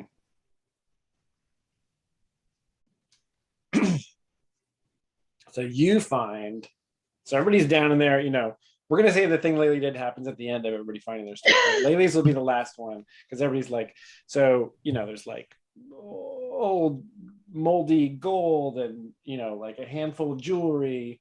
You guys can't believe there's little, you know, gasps of surprise. And Boga, you see that there's an area, so like some stones have been moved away, and whoever like set up this cache, among it there were like old there's like old wooden boxes that are completely disintegrated, right? So there's like some like just remains of organic material just in like a kind of matted heap, and you're dejected because of the loss of your instrument or whatever, and so you kind of like poke through this stuff. And you're whatever you're, let's say it's like you've got your knife out or something and you're poking through it and your knife hits something solid where there doesn't seem there is anything. Like you move away the fragments of material, and it's like you're poking air with your knife and it like kind of resists. There's something resisting, and then you kind of carefully reach down and you feel something solid. And you kind of feel it out with your fingers, but you can't actually see it. It's a thing that could fit in the palm of your hand. And when you lift it up into the light, there's some light. So it's late in the day, and the shadows from the columns are kind of crossing across the ruins. You lift it up, and it's you're holding a completely invisible thing. But when you hold it up into the sunlight, it kind of catches the light, and you see that it's an Ajet glyph. It's a solid Ajet glyph that when it's not in light is completely invisible. And you can feel like a slight vibration when you hold it. So there's something, you know, there's clearly some force at work in this Right. strange, very strange object that you found. All right. Well, I'm just going to pocket that baby, put it in the backpack. All right. And it's time for us to wrap up. While we're all on the line, I do want us to think about, like, do we bring this stuff, the non-magical stuff, which obviously I think we each will treasure beyond measure. Do we bring the non-magical stuff back to our erstwhile didn't pay us much for not murdering people, Abir Al-Radwan, who can probably give us a decent price? Because it doesn't sound like we got any fragments that the witches would be interested in. Does that sound what folks kind of want to do? That's true. There's nothing that looks like a moon shard in here. I think we should bring back some, I think we should definitely bring some stuff back for him, right? But we'll go through and see like what we return and what we hold on to. Yeah. Okay. Stuff we want to hold on to. You know. Hey, we could even show him some stuff. Like we could show him the orb and say, see what he has to say about it, and see what the value is. And then if we don't think it's that valuable, then don't give it to him. That's true. You don't have any kind of contract with him. Yeah. It would just be his. He gets a chance to make an offer. Yeah. Okay. Yeah, no, that sounds good. I just don't want the whole city after us because they send us out on quests and we just hold on to it. Yeah, that seems to be your modus operandi so far. Let's hold on to the treasure. Let's hold on. But Laylee's kind of like, well, wait a minute. Where's the flaw here? Can't we just hold on to everything? Everything's just so interesting. She wants to keep it. All right, and we're gonna say, just in the interest of saving time and getting you guys back to Moon Hadir, the sound you hear strikes terror in your hearts, and everybody's gathered up their stuff. So it's basically like you guys grabbing handfuls of stuff, shoving it in your packs, and running for the river. and then I'll generate the rest of it and put it in the Discord. And you are pursued. So you start running for the river, and you hear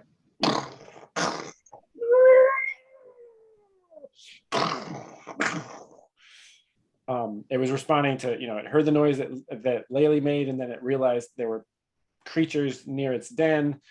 And so there's like a crazy chase through the ruins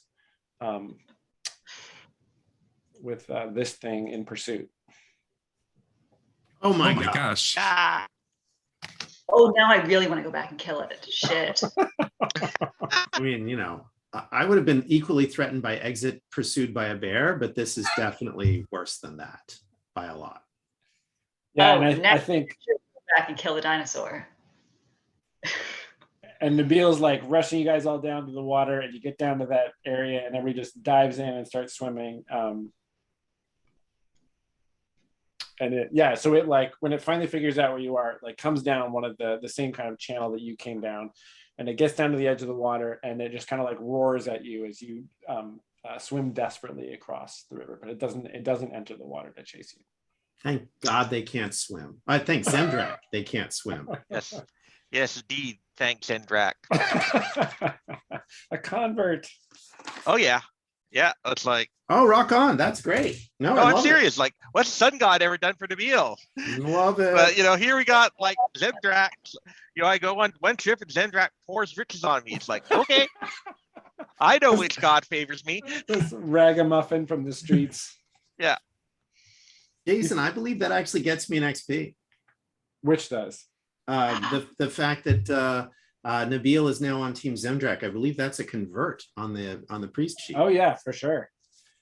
Oh, shit. All right. Thanks, man. So we'll wrap up real quick. We have a thief. Did you solve a problem with stealth or trickery? Did I? I mean, you What scared didn't away you some solve with lizards. stealth or trickery. Scared away Sure. some lizards. Yeah. Little Yeah, lizard. it's good. I'll take the lizards Yeah. for You get that. XP for that. Thanks, Rex. Cleric, you took action according to your cause. Absolutely, the way that you talked about Zemdrak healing the earth and interacting with the witches. Bard, memorable performance. Not yes, but the most memorable performance was the last gasp of your. Yeah, I think he deserves it for that. I was like, that's worse than 1d6 damage, man. Like saying goodbye to the instrument your mom made for you 25 years ago. Aw. Sad trombone. On the other hand, that was the sacrifice that set the stage for this massive cache. So Yes. Yeah, no, it did. And Ranger, close in on or locate a quarry. Yes, you get XP for that because you had multiple quarries you were pursuing here.